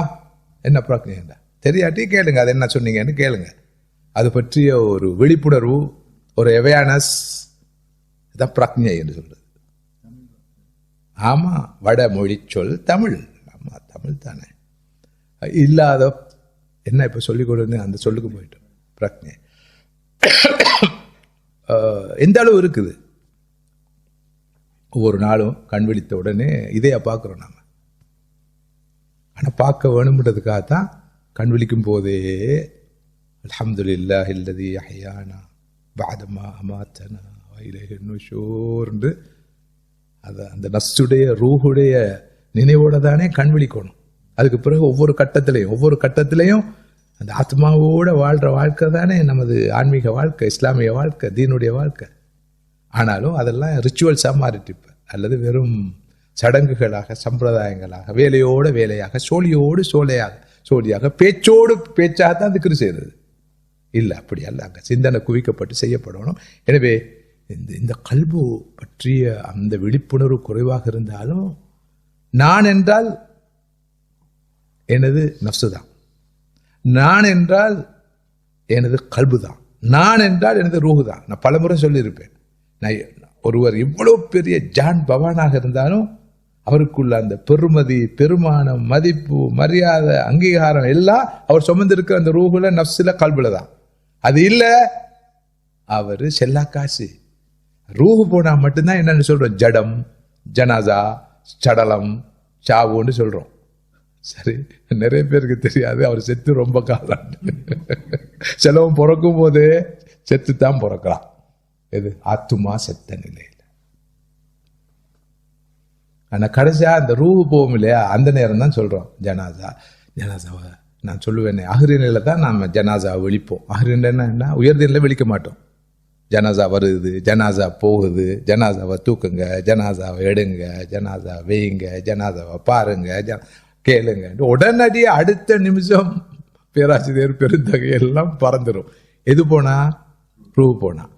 ஆனா அதை விட நஃப்ஸு போனா அவருடைய விலாசமே இல்லை, கல்பு போனா அவருடைய விலாசமே இல்லை. ஆனா கண்டுகொள்றதுக்கு வழி இல்லை. அது அவர் தான் அனுப்படும், அவர் தான் சொல்லணும். நான் எப்ப செத்து ரொம்ப காலம் இன்னால் இல்லாஹி சொல்லவான எனக்கு சக்கராத்தால சொல்லணும். யாரு நான் மௌத்தான பிறகு இன்னா இல்லாஹி ராஜின்னு சொல்லாதீங்க ஸ்ரீதேவி, எனக்கு சொல்லப்பட்டு கடகாலம், நான் உங்களிடம் சொல்லவில்லை, இப்போது சொல்கிறேன், சந்தோஷமா கொண்டு போய் போதைங்க. இதான் அவர் சொல்ல வேணும். அது அவருக்கு தெரியும், ரப்புக்கு தெரியும், சூழ உள்ளவர்களுக்கு தெரியாது. அப்போ ஒருவருடைய நஃப்ஸு மரணித்து விட்டாலும் அவர் ஜனாசா தான். இன்னும் தெளிவாக சொல்வதாண்டா, அவருடைய ரூஹு அவரை விட்டு பிரியும் போது ஜனாசா மாறுவதை விட நஃப்ஸை இழந்து விட்டால் அவருடைய நஃப்ஸு கல்புன் மரீதாகவோ கல்புன் மையத்தாகவோ மாறிவிட்டார். அதுதான் படிக்க போறோம் நாம. நோயாய்ப்பட்ட கல்பாக இருந்தால் அவர் இன்னும் ஹயாத்தோடு இருக்கிறாரு. கல்புன் மையத்துண்டா மையத், செத்து விட்ட கல்பை சுமந்து இருக்கிறார். அப்போ அவர் செத்தவர், அவர் நடமாடும் பிணம் என்பதுதான் உண்மை. இதை புரிவதற்காக நான் அந்த விஷயத்தை இப்படி தெளிவாக சொல்கிறேன். எனவே நாம் நினைப்பது போல நாம் சுமந்திருக்கும் கல்பு சாமானியமானதல்ல. இந்த உள்ளம் எப்படிப்பட்டது? இதுதான் ஈமானுடைய உறைவிடம். நாம் சுமந்திருக்கிற இந்த உள்ளம்தான் ஈமான் இருக்கும் இடம். அதே நேரம் குஃபுரை சுமந்திருப்பதும் அந்த உள்ளம்தான். இப்ப பாருங்க, நம்மை சூழ ஆயிரம் லட்சம் மக்கள் வாழ்றாங்க. ஒரு சாரார் தமது உள்ளங்களிலே ஈமானை சுமந்திருக்கிறார்கள். அவர்களைத்தான் மூமின்கள் என்றும் முஸ்லிம்கள் என்றும் முத்தகைகள் சொல்கிறோம். இன்னொரு சாரார் குஃப்ரை சுமந்திருக்கிறார்கள். இது உடலால் சுமக்கப்படுவதா, உள்ளத்தால் சுமக்கப்படுவதா? உள்ளம்தான். குஃபருடைய இடமும் உள்ளம்தான், ஈமானுடைய இடமும் உள்ளம்தான். பலர் நினைப்பது போல ஈமானுடைய சில வெளிப்பாடுகள் இருக்கும். தொப்பி போட்டிருக்கிறாரு, தாடி வச்சிருக்கிறாரு, தலப்பா கட்டி இருக்கிறாரு, ஜுப்பா போட்டு இருக்கிறாரு, இவையெல்லாம் இருக்கும், இல்லாமல் இருக்கும். நேற்று நம்ம தலைவர் எப்படி பெரிய ஒரு ஷேக் மாதிரி வந்தார், தரிக்கத்துடைய ஷேக் மாதிரி, ஜுப்பாலாம் அடிச்சு அப்படித்தானே வந்தாரு. தொப்பியும் போட்டு தானே இருந்தீங்க. அதான் இப்போ இன்றைக்கு பாருங்க இப்படி வந்திருக்கிறார். இது ஒரு வித்தியாசம் இல்லை. நேற்றும் அவர் அவரே, இன்றும் அவர் அவரே. நேற்று அவர் சுமந்திருக்கிற உள்ளமும் இன்று சுமந்திருக்கிற உள்ளமும் எப்படி இருக்குன்றதுதான் இங்கே இம்பார்ட்டன்ட். மற்றதெல்லாம் வெறும் காட்சிகள், படம். உலகத்தில் அப்படித்தான், அதில் எந்த பெரியும் இல்லை. நாமளும் அப்படித்தானே, எல்லாரும் அப்படித்தான். அது ஒரு இஷ்யூ உண்டு இல்லை. ஆனால் முக்கியம் இது. நான் முன்பெல்லாம் சொல்லியிருப்பேன், அதாவது 24 மணி நேரம் 2 செயற்பாடுகள் நடக்க வேண்டும். அதுக்கு பேரு தான் தஸ்கியா. ஒன்று, நீங்க தான் சொல்லணும், நான் சட்டப்படி கேட்கணும். கடந்த 15 வருஷமா பேசுற பேச்சு, 15 வருஷத்துக்கு முன்னால் இதை வழங்கப்படுத்திருக்கிறேன். நிச்சயமா இன்ஷா அல்லாஹ். அத்தஹலியா ஒத்தஹலியா யாருக்கு தெரியும்? பரவாயில்ல. வேற யாருக்கு தெரியும்? அணிதலும் களைதலும், களைதலும் அணிதலும் தெரியும். எஸ். அப்ப உண்மையிலே தஸ்கியா என்பது களைய வேண்டியவையெல்லாம் களைவது. அதான் தஹலியான்றது, அதான் ரிமூவிங். கெட்ட பண்புகளை, அழுக்குகளை, அசுத்தங்களை களைவது. பிறகு அணிய வேண்டிய நட்பண்புகளை, நற்குணங்களை, நல்ல தன்மைகளை அணிவது. அணிவதும் களைவதும், களைவதும் அணிவதும். ஆனா நமக்கு அணிதல் களைவதுண்டா என்ன? ஒரு நாளைக்கு 3 முறை உடுப்ப மாத்துறது, இதான் அணிதலும் களைதலும். இதைத்தான் இதை அணிவிக்கிறதும் இதை களைகிறதும் தான். அது ஆண்களுக்கு ஒரு வகையான அணிகலன்கள், பெண்களுக்கு இன்னொரு வகையான அணிகலன்கள். அவற்றை அணிவது களைவதெல்லாம் எல்லாரும் கவனம் செலுத்துறாங்களே தவிர, இந்த உள்ளத்தை பொறுத்தவரையில் களைய வேண்டியவற்றை களைய வேண்டும், அணிய வேண்டியவற்றை அணிய வேண்டும் என்பதில் நாம் எல்லாரும் பொடுபோக்காக இருக்கிறோம். எனவே இந்த ரிமைண்டர் தொடரப்பட வேண்டும். இது சொல்ல வந்தது என்னென்றால், இந்த உள்ளம் எப்படிப்பட்டது, இந்த கல்வி எப்படிப்பட்டது, இதான் ஈமானுடைய இடம், இதுதான் குஃபருடைய இடம். பிறகு இதுதான் இஹ்லாசுடைய உறைவிடம், இதுதான் நிஃபாக்குடைய முகஸ்துதிய உறைவிடம். ஒருவரிடம் இஹ்லாஸ் இருக்கிறதா இல்லையா என்பது அவருடைய வெளித்தோற்றத்தை வைத்து தீர்மானிக்கப்படுவதல்ல. அவருடைய உள்ளத்திலே இஹ்லாஸ் இருக்குதா இல்லையா அவருக்கு தான் தெரியும். உண்மையிலே அது அல்லாஹ்வுக்கு தெரியும், வேற யாருக்கும் சொல்ல முடியாது. இவரிடம் தூய்மை, அதாவது அந்த பியோ இன்டென்ஷன் இருக்குதா இல்லையா, சின்சியாரிட்டி இருக்குதா இல்லையா. உதாரணமா வச்சுக்கொள்வோம், இப்ப இந்த வகுப்பை நடத்துறதுக்காக நான் வந்திருக்கிறேன், நடத்தி கொண்டு இருக்கிறேன், நீங்க வந்திருக்கிறீங்க. இதுக்கு பின்னால உங்களிடம் இஹ்லாஸ் இருக்குதா இல்லையா, தூய்மை இருக்குதா இல்லையான்றது அல்லாஹ்வுக்கு தெரியும், எனக்கு தெரியும் தனிப்பட்ட முறையில், உங்களுக்கு தெரியும் தனிப்பட்ட முறையில். இது எதோட இப்ப சம்மந்தப்பட்டது? அப்படி இல்லாம சுப்ஹானல்லாஹ், நாங்கள் எல்லாம் அல்லாஹ்வுக்காக இங்க வந்திருக்கிறோம் ஒருவர் சொல்றாரு, அல்லாஹ்வுக்காக தூய்மையாக வந்திருக்கிறோம், வேற எந்த வகையான உலக நோக்கங்களும் இல்லாம வந்திருக்கிறோம் என்று அவர் வாயால சொல்றது ஒரு நாளும் அவரோட இருக்கிற இஹ்லாஸை காட்டாது. உண்மையா இருக்கலாம், உண்மை இல்லாம இருக்கலாம். எனவே உள்ளம்தான் ஈமானுடைய இடம், குஃப்ருடைய இடம். உள்ளம்தான் இஹ்லாசுடைய உறைவிடம். அதே நேரம் போலித்தனம், முகஸ்துதி, நயவஞ்சகத்துடைய உறைவிடம். அதே போல உள்ளம்தான் திக்ருடைய உறைவிடம். அதுதான் கஃபுலா எனும் அல்லாவை மறந்து வாழும் தன்மையின் உறைவிடம். ஒருவர் அல்லாவை நினைவு கூர்ந்து கொண்டிருக்கிறார் என்றால் அந்த வாயால அதை பார்த்து பாருங்க, இந்த நேரமும் அல்லாவுடைய திக்ர் தான் இருக்கிறார். சிலவன் தஸ்பி ஒரு டியூட்டி வாய உதட்ட உசுப்பி கணக்கு பார்த்து கொண்டு இருப்பான் கடையில். சரி,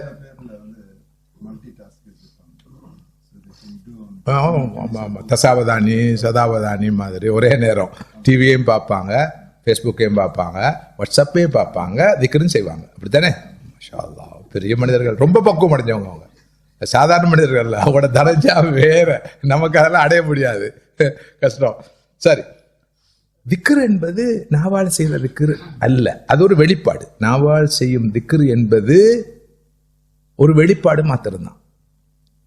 மனிதனுக்கு சிந்தனையால திக்ர் செய்யலாம், நாவால திக்ர் செய்யலாம், உறுப்புகளால் திக்ர் செய்யலாம். திக்ருக்குரிய மஹல் இடம் கல்விதான். ஒருவர் இப்போ ஒரு உதாரணமாக சொல்றார், லா இலாஹ இல்லல்லாஹ் முஹம்மது ரசூலுல்லாஹ் திக்ர் தானே அஃதலு திக்ர், திக்ர்கள்ல உயர்ந்தது. இதை சொல்றது அல்ல திக்ர். அது அவர் நினைக்கிறது அல்லாஹ்வை தவிர வணங்கி வழிபடுவதற்கு வேறு இறைவன் இல்லை. இலாஹ் இல்லை என்று அவர் நினைக்கிறது தான் முதலாவது திக்ரு. உள்ளத்தால் அதனை நினைப்பது தான் முதலாவது திக்ரு. அதனுடைய வெளிப்பாடு தான் இந்த நாவால வருது. திக்ரு பில் லிசான், திக்ரு பில் கல்ப். எனவே திக்ருடைய உண்மையான உறைவிடம் உள்ளம்தான். அதே போல கஃப்லா, ஒரு வாயால நிறைய திக்ருகளை ஓதுவார், காலை மாலை திக்ருகள்லாம் ஓதுவார், குர்ஆனை ஓதுவார் வாயால. ஆனா அவருடைய உள்ளத்துல கஃப்லா இருக்கும். கஃப்லான்றது ஒரு தனியான தலைப்பு. ஆன்மீக துறையில நானும் நீங்களும் உண்மையிலேயே நம்மை காப்பாற்றிக் கொள்ள வேண்டிய பயங்கரமான ஆன்மீக நோய் தான் கஃப்லா. கஃப்லான்னா மறதி நிலை. மறதி நிலை. அந்த நிலை வந்தா ஹவ்ல வலா குவத்த இல்லா பில்லாஹ், நான் ஏற்கனவே சொன்ன மாதிரி அவருக்கு 4 தக்பீர்கள் கட்டப்படுவதை தவிர வேற எதுவும் இருக்காது. 4 தக்பீர் ஏன் கட்டணும்? முடிச்சு. தான் இந்த கஃப்லாண்டா மறதி நிலை. அல்லாஹ்வை மறந்து, மறுமையை மறந்து, உணர்வு இல்லாம இயல்பிலே வராதவருக்கு அந்த கஃப்லாவுடைய நிலை வந்தாச்சு. அதுவும் உள்ளம்தான். எல்லாம் உள்ளம். அதே போல மகிழ்ச்சியின் உறைவிடம் எது? உள்ளம். துயரத்தின் கவலையின் உறைவிடம் உள்ளம். நிறைய பேர் நினைக்கிறாங்க இல்லம் உண்டு. நோ, இல்லம் மாளிகை போல இருக்கும், ஆனா உள்ளத்துல கவலையை சுமந்து இருப்பாரு. இல்லம் குடிசையா இருக்கும், மரத்தடியில இருப்பாரு, பாதை ஓரத்தில் இருப்பாரு, ஆனா சும்மா சந்தோஷமா குதூகலமா இருப்பாரு. இப்படி மனிதர்களை நீங்க பார்க்கறது இல்லையா? அவர்களைத்தான் பார்க்கிறோம், அவர்களைத்தான் பார்க்கிறோம். இது ஓகே. அவர் எங்க இருக்கிறாரு, எப்படி இருக்கிறாரு, 3ஆம் உலகமா, 5ஆம் உலகமா, 1ஆம் உலகமா, வசதியா இல்லையா என்பது ஒரு பிரச்சனையும் இருக்காது. இது ஓகே இல்ல, எது இருந்தும் அவருக்கு புண்ணியம் இல்லை. எனவே உள்ளம்தான் மகிழ்ச்சியின் உறைவிடம், உள்ளம்தான் துன்பத்தின் துயரத்தின் கவலையின் உறைவிடமும் உள்ளம்தான். அதே போல தக்வா என்பது எங்க? நமது தோட்டத்திலே இருக்குது, பள்ளிக்கு வாரதிலே அறிகிறது இல்ல. தக்வாவுடைய உறைவிடம் இங்க. ஸல்லல்லாஹு அலைஹி வஸல்லம் அவர்கள் சொன்னாங்க, தக்வா ஹாஹுனா, தக்வா ஹாஹுனா, தக்வா ஹாஹுனா. தக்வா இங்குதான் இருக்கிறது, இங்குதான் இருக்கிறது, இங்குதான் இருக்கிறது. தனது உள்ளத்தை காண்பித்தே சொன்னார்கள் ஸல்லல்லாஹு அலைஹி வஸல்லம். ஒருவர் இப்படி தலைய பணிச்சு கையில தஸ்பீஹை எடுத்துக்கொண்டு அப்படியே போறார். பாருங்க எவ்வளவு தக்வா உள்ள மனிதன்னு சொல்றோம். நாம என்ன நோக்கத்தோட போறான், என்ன திட்டத்தோட போறான், என்ன சதித்திட்டம் தீட்டி கொண்டு போறான்னு அவனுக்கு ரப்புக்குத்தான் தெரியும். இன்னொரு மனிதன் பார்க்கிற பார்வைக்கு பொலிஸ்டா இருப்பான். பொலிஸ்ட்னு சொன்னா பொலிஸ்ட் பார்க்கறதுக்கு அவன்கிட்ட எந்த ஆன்மீகத்துடைய அடையாளம் இருக்காது, அறிகுறி இருக்காது. சகோதரர்களும் இருப்பார்கள், சகோதரிகளும் இருப்பாங்க. வெளி தோற்றத்துக்கு நாம் எதிர்பார்க்கிற இஸ்லாமிய உடை இருக்காது. சில போது வெளிப்பாடுகள், அடையாளங்கள், அருவிகள் ஒன்றும் இருக்காது. ஆனா அவருடைய உள்ளத்துல தக்குவா இருக்கும். இருக்கலாம், மறுபக்கம் இருக்கலாம். அதுக்காக அப்படி வாழ்றதுதான் நல்லதுன்னு நான் சொல்லல, இருக்கலாம். இதெல்லாம் வாஸ்தவம். இப்படியான நிறைய சம்பவங்களை நான் பார்த்துருக்கிறேன். கடந்த கால அமர்வுகளில் நான் சில சம்பவங்களை சொல்லி இருக்கிறேன். இவன் ஒரு வீணா போனவனா இருப்பான், மார்க்கமே இல்லாதவனா இருப்பான்னு நான் நினைத்தவர்களே நான் கண்ட மார்க்கத்தை மறுபக்கம் இவரை பார்த்தா மிகப்பெரிய ஒரு தக்குவாதாரியா இருப்பார் என்று கண்டு கடைசியில் ஏமாந்து போன விஷயங்கள் எல்லாருக்கும் இருக்கும். அந்த அனுபவம் வாழ்க்கையில் இருக்கும். சரி, அதான் சொல்லுவாங்க, ஒரு குறிப்பிட்ட நாட்டை சொல்லுவாங்க, இந்த நாட்டை சேர்ந்தவனுடைய முகத்தில் தாடி இல்லை என்பதை கண்டு பிழையாக நினைத்து விடாதீர்கள். மற்றொரு நாட்டை பார்த்து சொல்லுவாங்க, இந்த நாட்டு தாடிக்காரனை பார்த்து ஏமாந்து விடாதீர்கள். அந்த நாட்டோட பேரை சொல்லலை, அது ஹேட்ரட் இல்லையா கூடாது. ரெண்டும் வெறும் முஸ்லீம் நாடுகள். இந்த நாட்டில் அவங்க தாடி வைக்கிறதுக்கு அனுமதியே இல்லை. தாடி வச்சா உள்ள போட்டுருவாங்க தூக்கி. அதனால பெரும் பெரும் மனிதர்கள் எல்லாம் தாடி இல்லாமல் இருப்பாங்க. அந்த நாட்டில் போதை வஸ்து கடத்துறவனும் பெண்ணா பெரிய தாடி வச்சிருப்பானா என்று சொல்லப்பட்டதா நம்பப்படுது. எனக்கு உறுதியா சொல்ல முடியாது. எப்படியோ தக்குவாவின் உறைவிடமாக இருப்பது உள்ளம், பொழுபோக்கின் உறைவிடமாக இருப்பதும் உள்ளம். அதே போல ஈரத்தன்மையின் இல்லமாக இருப்பதும் உள்ளம்தான், காய்ந்த வறண்ட தன்மையின் இடமாக இருப்பதும் உள்ளம்தான். ஈரமான உள்ளம். ஒரு குர்ஆன் ஆயத்தை ஓதினால் கண்ணீர் வடியும். ஒரு ஏழையை கண்டால் மனம் தாங்காது. ஒரு அபலையை கண்டால் ரொம்ப மனசு வேதனைப்படும். அப்படிப்பட்ட அந்த இரக்க சுபாவம் கொண்ட தன்மையும் உள்ளத்துல தான் இருக்குது. மறுபக்கம் காய்ந்த வறண்ட ஈவிரக்கம் இல்லாத தன்மையும் உள்ளத்தில் தான் இருக்கிறது. எனவே எல்லாம் உள்ளம்தான். அதே போல வீரம் குடிகொண்டிருப்பதும் உள்ளத்தில் தான். வீரத்துடைய இடம் உள்ளம். கோழைத்தனம் வாழும் இடமும் உள்ளம்தான். ஒருவர் ஆஜானுபாகுவானால், வாட்டசாட்டமானால், ஒசரம் பெருப்புமானால், நீங்க நினைக்கிறீங்களா ஒரு பெரிய வீரமானவராய்ப்பாண்டு நடிக்க நிற்பான். இன்னொருவன் பார்க்கறதுக்கு கம்பு குச்சிமா இருப்பான். கம்பு குச்சின்னா வழங்குது அவனுக்கு. ரொம்ப ஒல்லியான ஆளா இருப்பான். ஊதினா கூட விழுந்துருவான். ஆனா அவன் உள்ளத்துல துணிவு இருக்கும், வீரம் இருக்கும். பார்க்கறதுக்கு சாதாரண ஒரு பிக்மி மாதிரி இருப்பான். பிக்மிக்கு என்ன சொல்றது, குள்ளனா இருப்பான். ஆனா உள்ளத்தளவில் அவன் வில்லனாக இருப்பான். அவன் பார்க்கறதுக்கு மிகப்பெரிய ஜான்பவானாக இருப்பான். ஆனா அவன் உள்ளத்துல வீரம் இருக்காது, துணிச்சல் இருக்காது. இந்த நேரம் அஞ்சு பயந்து கொண்டு இருப்பான். நிறைய மனிதர்கள் நீங்க அப்படி பார்த்து. ஏன்னா உள்ளம்தான், எல்லாமே உள்ளம். அன்பின் உறைவிடம் என்ன? அன்பே ஆறுயிரே, இங்க நீ ஒரு பாதி நான் ஒரு பாதி, நான் இன்றி நீ இல்லை, நீ இன்றி நான் இல்லை. இந்த வசனங்களா, வார்த்தைகளா? அதெல்லாம் சும்மா, அதெல்லாம் சும்மா சொல்றதுக்கு பரவாயில்லை. அதெல்லாம் உண்மையானவையாக பல போது இருக்காது என்பதுதான் பெரிய உண்மை. உண்மையான அன்பு என்பது இங்க உள்ளத்துல இருக்கும். நான் வளமையா சொல்லுவோம், அது பிழையாக இருந்தாலும் உண்மை, கசப்பான உண்மை. தாய் அன்பை கொட்டுவா குழந்தையில, பிள்ளைல. அம்மா தாய் உள்ளம், தாய்மை எப்படிப்பட்டது, அது உண்மை, நம்ம இருக்கல. தந்தை அவரு காஞ்ச வரண்டா இல்லையா, அவருக்கு அன்புண்டா என்னன்னு தெரியுமா? வம்பு மாத்திரம் தான் அவருக்கு தெரியும். அடுத்தது கம்பு தெரியும் அவருக்கு தெரியும். ஆனா உண்மை அது அல்ல. தாய் பிள்ளைகள் மீது அளவில்லாத அன்பு கொண்டவள் என்பது ரெண்டு கருத்துக்கு இடமில்லை. சில போது தாயை மிகைத்த அன்பை தந்தை சுமந்திருப்பார். ஆனா அவருக்கு அதை காட்ட தெரியாது, வெளிப்படுத்த தெரியாது. அவருடைய அந்த ஆண்மையானது, இயல்பானது அப்படித்தான் அவர் நடிக்க தோணும். அப்ப மனைவிக்கு அன்பை காட்ட தெரியாது, காட்ட தெரியாது. பிள்ளைக்கு அன்பு காட்ட தெரியாது, அன்பு காட்ட தெரியாதே தவிர அவர் அன்புள்ளத்தை கொண்டவர் அல்ல என்று சொல்வது மிகப்பெரிய கொடுமை, அநியாயம். இப்போது அதெல்லாம் பத்தி பேசுறாங்க அந்த தந்தையர் தினத்துல. தந்தையர் தினமாக சொல்றது ஃபாதர்ஸ் டே. அம்மா பாருங்க படம் எல்லாம் போட்டு காட்டுறானோ. இப்ப எப்படின்னு சொன்னா, உம்மா குழந்தைய வச்சு கொண்டு 2 குழந்தைகளோட இப்படி போறா பாருங்க தாயாண்டு. ஆனா அந்த 3 பேரையும் இவர் தான் பின்னால் நின்று சுமக்கிறாரு. அவரை கண்டுகொள்பவர்கள் யாரும் இல்லை என்று சொல்லி இப்ப பெரிய புரொபகண்டா நடக்குது, ப்ரொமோஷன். இப்ப இவ்வளவு நாளும் பெண்கள் பாவம் பாவம் தானே சொல்லியிருந்தோம். இப்ப போதும்னு சொல்லி இப்ப ஆண்கள் பாவம் எல்லாரும் பேச ஆரம்பிச்சுட்டாங்க. எல்லாரும் பாவம் தான். நல்லது நல்லது, நல்ல விஷயம். அதனால தான் நானும் கொஞ்சம் இப்போ இன்டிரெக்டா ப்ரொமோட் பண்றேன். அப்ப பல போது வீடுகளில் பிரச்சனை வாரத்துக்கு காரணம் என்ன? இவர் கரடுமுரடானவர், இவர் ஈவிரக்கம் இல்லாதவர், ரொம்ப இறுக்கமானவர், அன்புண்டா என்னான்னு தெரியாது என்ற ஒரு பார்வை இருக்குது. ஆனா உண்மை என்னண்டா, உண்மை என்னவென்றால் அப்படி அல்ல, அப்படி அல்ல. அப்படியானவர்களும் இருப்பார்கள் என்பதை நான் மறுக்கல்ல. அன்பு என்பது உள்ளத்தோடு சம்பந்தப்பட்டது. அதனை சிலர் வெளிப்படுத்துவார்கள், மற்றும் சிலர் வெளிப்படுத்த மாட்டார்கள். சிலர் காட்டுவார்கள், சிலர் காட்ட மாட்டார்கள். ஆனா காட்டுவது நல்லது. இல்லாட்டி ரொம்ப கஷ்டம். இந்த காலத்துல வாழ முடியாது இல்லையா? தப்பான்னு நினைப்பாங்க, பிழையான்னு நினைப்பாங்க. எனவே அந்த பிழையான புரிதல் வராமல் இருக்கிறதுக்காக இருந்தாலும் காட்டணும், இல்லாட்டியும் காட்டணும். எப்படியாவது சமாளிக்கணும் இல்லையா?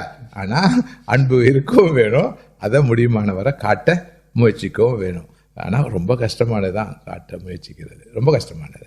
ஆமா, அதுவும் குறிப்பாக அந்த அந்த மூத்த பரம்பரைக்கு ஆண்களை பொறுத்தவரையில் அதெல்லாம் அன்பு காட்ட தெரியாது.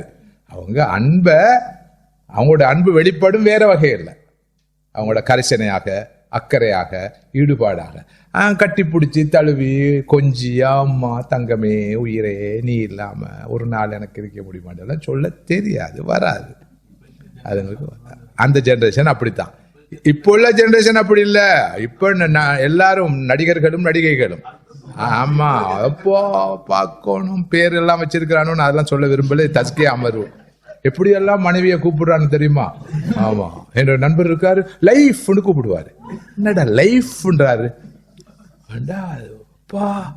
லைஃப் அப்படின்னு. உண்மையில அவங்க நல்லா தான் இருக்கிறாங்க, அது வேற விஷயம்.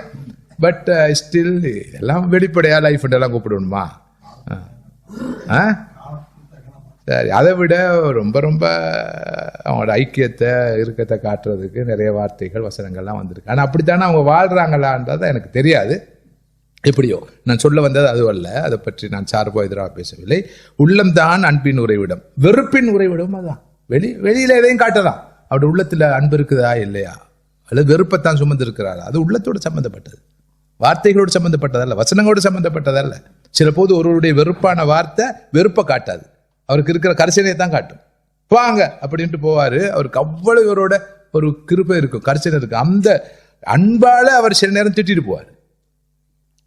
என்னுடைய வாழ்க்கையில் இருக்குது. உதாரணமாக நான் ஒரு முறை ஒரு பெரிய நிகழ்ச்சி, அந்த நிகழ்ச்சியில சொல்லிட்டேன், இப்படித்தான் பாருங்க, எனக்கு சுதந்திரம் இல்லை, என் சுதந்திரம் எப்போதோ பறிக்கப்பட்டு விட்டது, ரொம்ப கவலையா இருக்குது. எந்த அளவுக்கு என் சுதந்திரம் பறிக்கப்பட்டு விட்டதுன்னா, நான் இப்ப ஒரு பப்ளிக் பாத்ரூம் ஸ்லிப்பர்ஸ் மாதிரி இருக்கிறேன், விளங்குதா? யார் எந்த நேரம் வந்து என்ன போட்டுட்டு போவாங்கன்னு இல்லை செய்தீர்களே. எனவே நான் நிகழ்ச்சிகளுக்கு வராத போது கொஞ்சம் மன்னிச்சுக்கோங்க, நான் என்ன பண்ணலாம், நான் சுதந்திரத்தில் வந்தவன் என்று சொல்லி பேசி முடிச்சுட்டேனுங்க. முடிஞ்ச உடனே ஒருத்தர் வந்தாரு, ஒரு மூத்தவர் வந்து திட்டுண்டா அப்படி என்ன போட்டு திட்டுறாரு. தேவையில்லாத பேச்சு பேசக்கூடாது அப்படின்ட்டு நான் பார்த்தேன், என்னடா இது பிரச்சனை. இவர் செருப்பான், அவர் பப்ளிக் பாத்ரூம் ஸ்லிப்பர்ஸா, நீங்க யாரு எவரு, உங்களை நீங்க அப்படி ஸ்லிப்பர்ஸுக்கும் அதுவும் பப்ளிக் பாத்ரூம் ஸ்லிப்பர்ஸுக்கும் ஒப்பிடலாமா? இதுக்கு பிறகு நீங்க இப்படி பேசணும் அப்படி இப்படி மக்கள்லாம் பாக்குறாங்க, என்னமோ இவர் எனக்கு ஏசுறாரு. என்னோட இருக்கிற அந்த அன்பின் உச்சநிலை, அதுக்கு சொல்றது அன்பு தொல்லையா வம்பா? சரி சரி சரி, இதுக்கு பிறகு இது பேசக்கூடாது சரியா அப்படின்ட்டு போனார். இது வெறுப்பு தானே வெளிப்படையா பார்க்கும்போது, ஆனா அது வெறுப்பல்ல, அது அன்பின் ஒரு உச்ச நிலை. எனவே அன்பு உள்ளம்தான் எல்லாம், பணிவின் பிறப்பிடம் உள்ளம்தான், பெருமை பிறக்கும் இடமும் உள்ளம்தான். இப்படி ஒருவர் ரொம்ப பணிவா போறான்னு நீங்க நினைக்காதீங்க, அவன் பெருமை இல்லாதவன். நிறைய அப்படி போறவன்ட்டு தான் பெருமை இருக்கும், நான் பார்த்திருக்கிறேன். அந்த ரொம்ப அடக்கமா இருப்பான், ஆனா பெருமையின் உறைவிடமா இருப்பான். வெளித்தோட்டத்துல தான் அவன்ட்டு அந்த பணிவு. பெருமை உள்ளத்தோட சம்பந்தப்பட்டது, பணிவும் உள்ளத்தோட சம்பந்தப்பட்டது. இறுதியா சொல்றதாக இருந்தால், நமது வெற்றியை தீர்மானிப்பதும் உள்ளம்தான், தோல்வியை தீர்மானிப்பதும் உள்ளம்தான். எனவே இந்த உள்ளத்தை இந்த கல்பை, இந்த நஃப்ஸை, குஃபர், நிஃபாக், முகஸ்துதி, அறியாமை, பெருமை, வெறுப்பு, பகமை, பொடுபோக்கு, கோழைத்தனம் முதலான எல்லா கெட்ட குணங்களிலிருந்தும் தன்மைகளிலிருந்தும் சுத்தம் செய்து இந்த உள்ளத்தை ஈமான், இஹ்லாஸ், தக்வா, இல்ம், பணிவு, அடக்கம், அன்பு, வீரம், தாராளத்தன்மை, ஈகை முதலான தன்மைகளால் நிரப்பி போஷித்து வளர்க்க வேண்டிய தேவை இருக்குது. இந்த வேலைக்கு பேரு தான் என்ன? தஸ்கியத்துன் நஃப்ஸ். தஸ்கியத்துன் நஃப்ஸ். இந்த உள்ளத்திலே வரவேண்டிய விஷயங்களை வளர்த்தெடுப்பதும் வரக்கூடாத விஷயங்களை களைவதும். ஓகே, இந்த செயற்பாட்டையே தஸ்கியத்துன் நஃப்ஸ் என்று அழைக்கிறோம். இன்ஷா அல்லாஹ் இப்போது உங்களுக்கான இடைவேளை தரப்படுகிறது. இடைவேளை தொடர்ந்து சரியாக 12:20 அப்படியா? 12:15 திரும்ப சந்திப்போம். ஓகே, நான் நிச்சயம் ஏதாவது கிடைக்கும் என்று பார்த்து சொல் கரியும் பரவாயில்ல.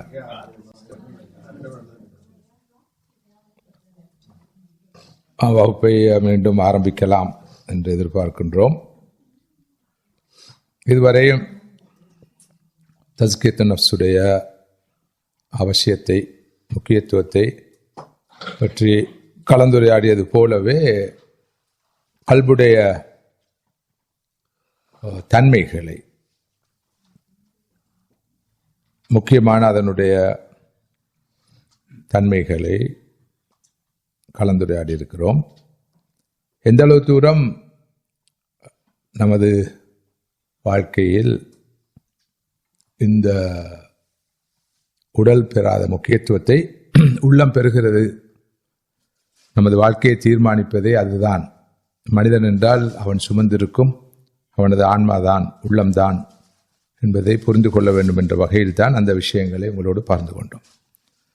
எனவே இந்த கல்வை எல்லா வகையான கெட்ட குணங்களிலிருந்தும் தன்மைகளிலிருந்தும் சுத்தம் செய்து எல்லா வகையான நல்ல தன்மைகளையும் பண்புகளையும் கொண்ட நிலைக்கு அதனை வளர்த்து எடுக்க வேண்டும். அதில் தான் நமது வெற்றி தங்கியிருக்கிறது என்ற அந்த செய்தியைத்தான் இதுவரை கலந்துரையாடி இருக்கிறோம். இந்த வகையில் இந்த கல்வை 3 வகைகளாக நாம் பிரித்து நோக்கலாம்.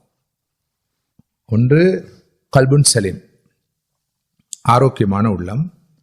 2வது கல்புன் மரீத், நோயாய்ப்பட்ட உள்ளம். 3வது கல்புன் மயீத், செத்துப்போன உள்ளம், உயிரற்ற உள்ளம்.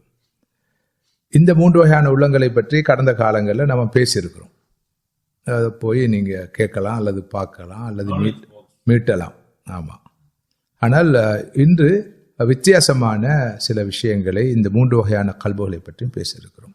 அதாவது இந்த ஒவ்வொரு வகையான உள்ளத்தினதும் தன்மைகள் என்ன, பண்புகள் யாவை, இதை நாம் பார்த்தோண்டா படித்தோம்டா நமக்கு விளங்கும். நம்ம கல்பு என்ன கல்பு, நான் சுமந்திருக்கும் கல்பு எனது கல்பு, அந்த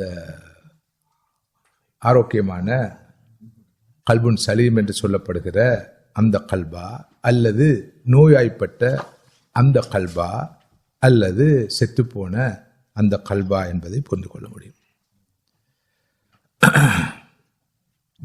முதலாவதாக இந்த முதலாவது தூய்மையான கல்பு, ஆரோக்கியமான அந்த உள்ளம், அதனுடைய தன்மைகள் என்ன என்பதை பார்ப்போம். நான் நினைக்கிறேன் இப்போது உங்களோட கையில் இருக்கிற ஸ்லைட்ஸில் இந்த பகுதி இருக்காது. இன்றைக்கு மாலையில் அல்லது நாளை காலையில் அந்த ஸ்லைட்ஸையும் உங்களோட நான் ஷேர் பண்ணலாம், அது பிரச்சனை இல்லை.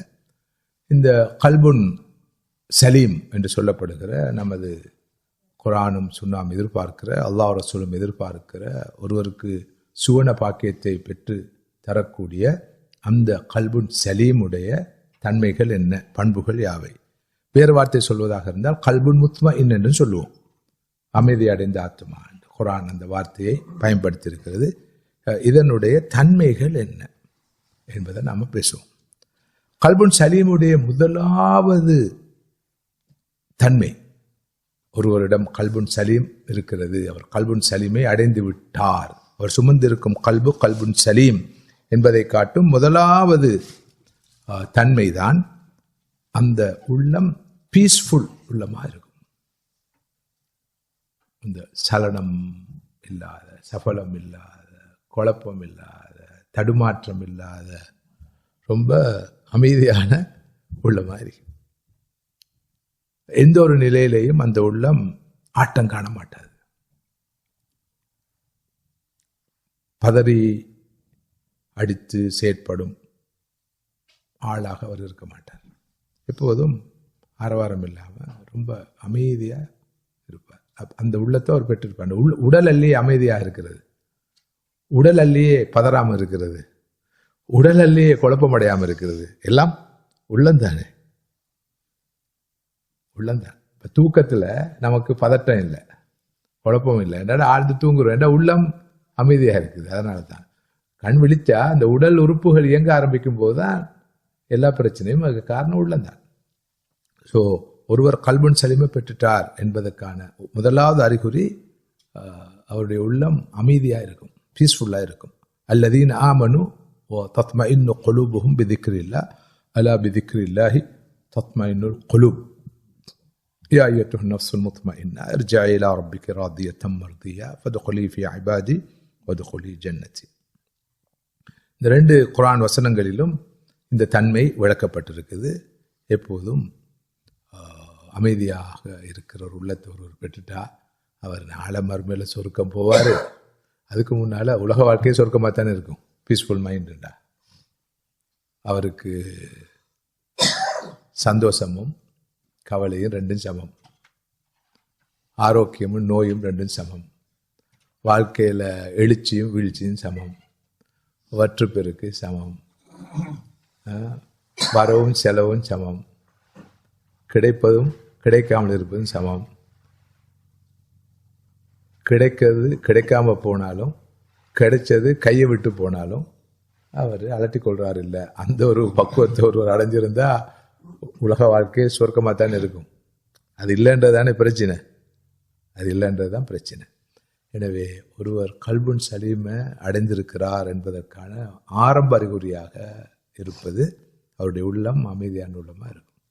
சுப்ஹானல்லாஹ், இந்த தீன ஒருவர் சரியாக முறையாக கற்று விளங்கி புரிந்து வாழ்க்கையில் எடுத்து நடக்கிற போது, கடைபிடிக்கிற போது அவர் அடையக்கூடிய பெரிய பாக்கியம் என்ன? கல்புன் சலீமை பெறுறது.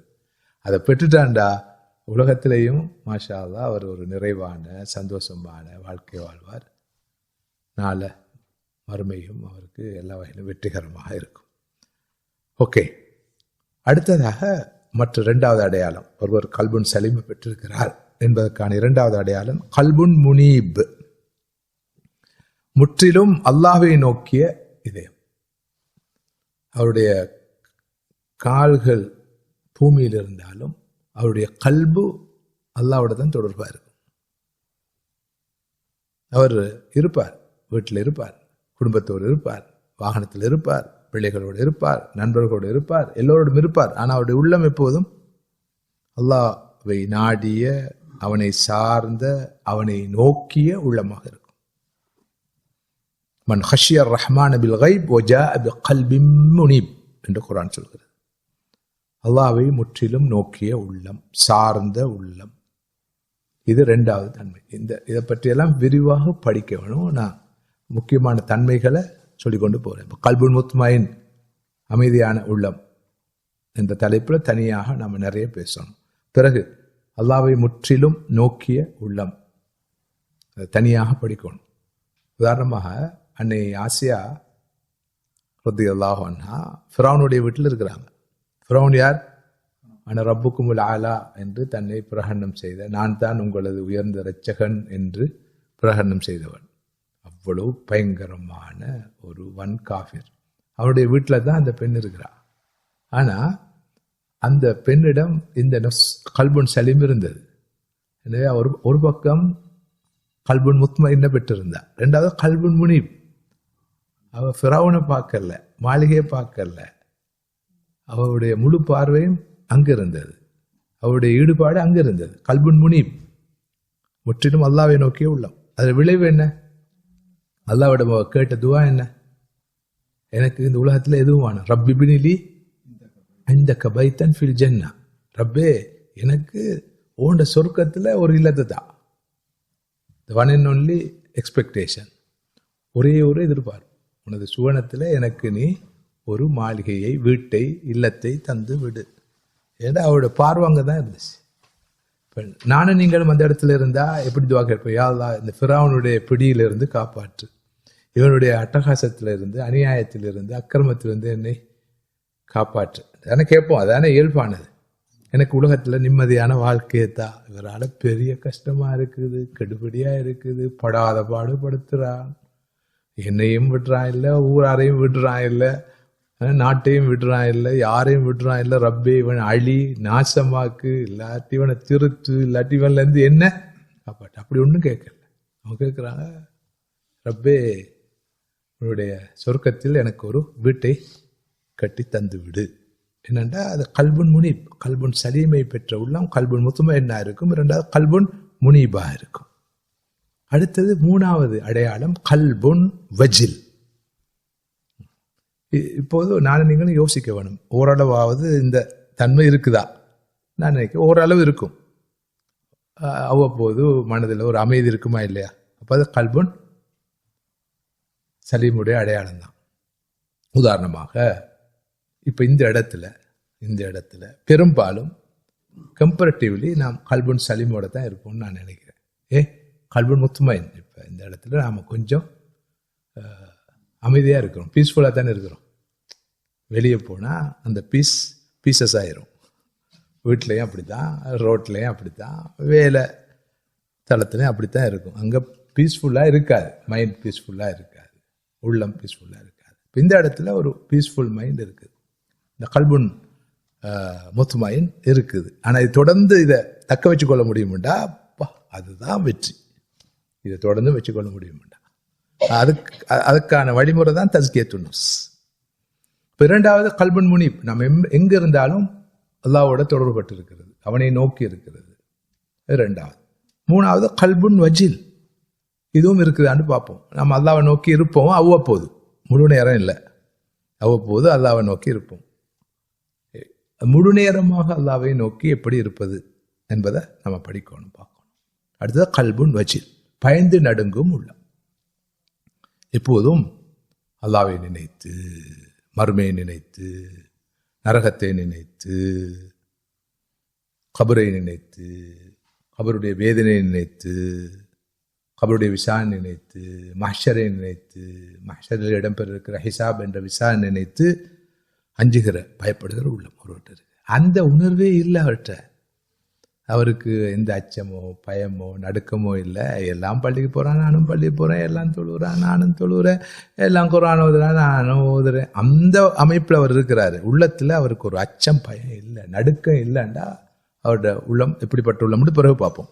இப்போ நம்ம பார்க்குறது அந்த பெர்ஃபெக்டான உள்ளம், அந்த ஐடியலான உள்ளம், அல்லாஹ் ரசூல் எதிர்பார்க்கும் உள்ளம், குர்ஆன் சொன்னா எதிர்பார்க்கும் உள்ளம், அந்த வெற்றி அடையக்கூடிய உள்ளம், நாளையில் மறுமையில் சுவனம் செல்லும் தகுதியை பெறக்கூடிய உள்ளத்தின் அந்த கல்புன் சலீமுடைய தன்மைகளை தான் பார்க்குறோம். மூணாவது கல்புன் வஜில், அதை போதும் பயந்து நடுங்கும் உள்ளமா இருக்கும். இன்னமல் முஃமினூன அல்லதீன இதா துக்கிரல்லாஹு வஜிலத் குலூபுஹும் வ இதா துலியத் அலைஹிம் ஆயாத்துஹு ஸாதத்துஹும் ஈமானா வ அலா ரப்பிஹிம் யதவக்கலூன். உண்மையான மூமின்கள் யார் தெரியுமா? அவர்களுக்கு அல்லாஹ்வுடைய நினைவு வந்தால் அல்லது அல்லாஹ் நினைவு கூறப்பட்டால் அவருடைய உள்ளம் நடுங்கும். அல்லாஹ்வுடைய ஆயத்துகள் வசனங்கள் ஓதி காண்பிக்கப்பட்டால் அவருடைய ஈமான் மேலும் அதிகரிக்கும். அவர்கள் அல்லாஹ் மீது தவக்குள் வைத்தவர்களாக தமது எல்லா விஷயங்களையும் அல்லாஹ்விடம் பொறுப்பு சாட்டியவர்களாக இருப்பார்கள். அல்லதீன இதா துக்கிரல்லாஹு வஜிலத் குலூபுஹும். மற்றொரு ஆயத்து சொல்லுங்க, சூரத்துல் அன்ஃபால் 2வது ஆயத்து. சூரத்துல் அன்ஃபால் 2வது ஆயத்து. இன்ஷா அல்லாஹ் நான் ஸ்லைட்ஸை இன்ஷா அல்லாஹ் உங்களோட ஷேர் பண்ணுவேன் நாளைக்கு, அப்போ பார்த்துக்கொள்ளலாம்.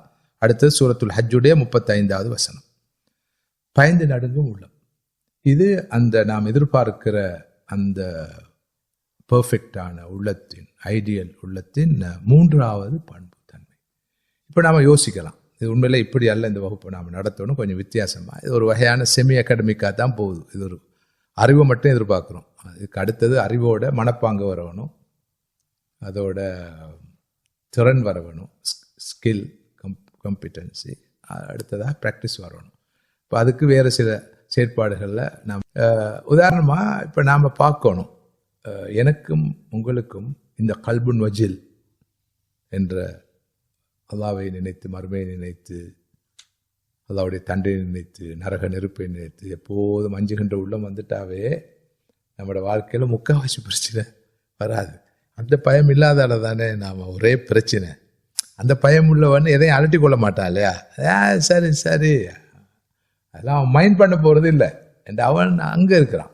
கல்புன் முனீப், கல்புன் வஜில், அல்லாஹ்வை நோக்கிய உள்ளம், எந்த நேரமும் மறுமையை நினைச்சு அஞ்சுகிற பயப்படுற உள்ளம். இதை உண்மையிலே ஒருவன் சுமந்திருந்தாள். இப்போ நான் இதை பற்றி பேசுகிறேன், நிறைய பேசலாம், என்ன பேசலாம், ஆனால் உண்மையிலே இந்த தன்மையை என்னிடம் வந்திருந்தா என் லைஃப்பில் எல்லாமே அடக்கமான ஒரு இடத்துக்கு வந்துடும், கண்ட்ரோலுக்கு வந்துடும்.